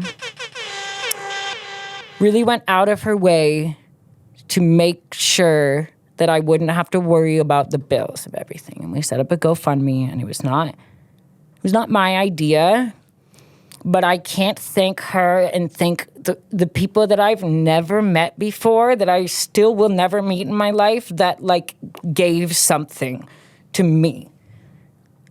Because that's incredible. Like, I can never repay that. It was in such an important time of my life that when I needed it so badly, and like, I don't know how I can say anything but like, thank you guys. Like, thank you so, so much. Because I would not be here if it was not for you guys. And I want to thank Pat Dodge for being a good guy. I want to thank everyone at Burton, like everyone at Tactics, Jordan DeMoss. You've run that fucking show for years, and you deserve so much more credit than you get. I'm struggling. I'm sure you struggle to come up with names for everyone, but like, you know who you are. If you feel like you should have been thanked, you fucking do deserve it. And I'm saying thank you right now. I like that take. Thanks. Well, we want to say thank you for coming on, sharing your story. It's been a fun chat. Thanks. I'm happy to be here. Thanks for letting me yammer away for a while. Sorry my big old dumb dog was being a menace. It was good. It was good flavor. Thanks. Jules, thanks for coming and chatting. Yeah, thanks for having me, guys. It was great. Madison, thanks for coming in studio. Queen. Thanks, y'all. Queen. Silk, as always, pleasure. Yep, pleasure. And I got to say thank you to all of our Patreon members that support the show. Couldn't do it without you. All of our sponsors, everybody that tunes in. We appreciate you, and we got another episode coming at you next Wednesday. Over and out from the bomb hole.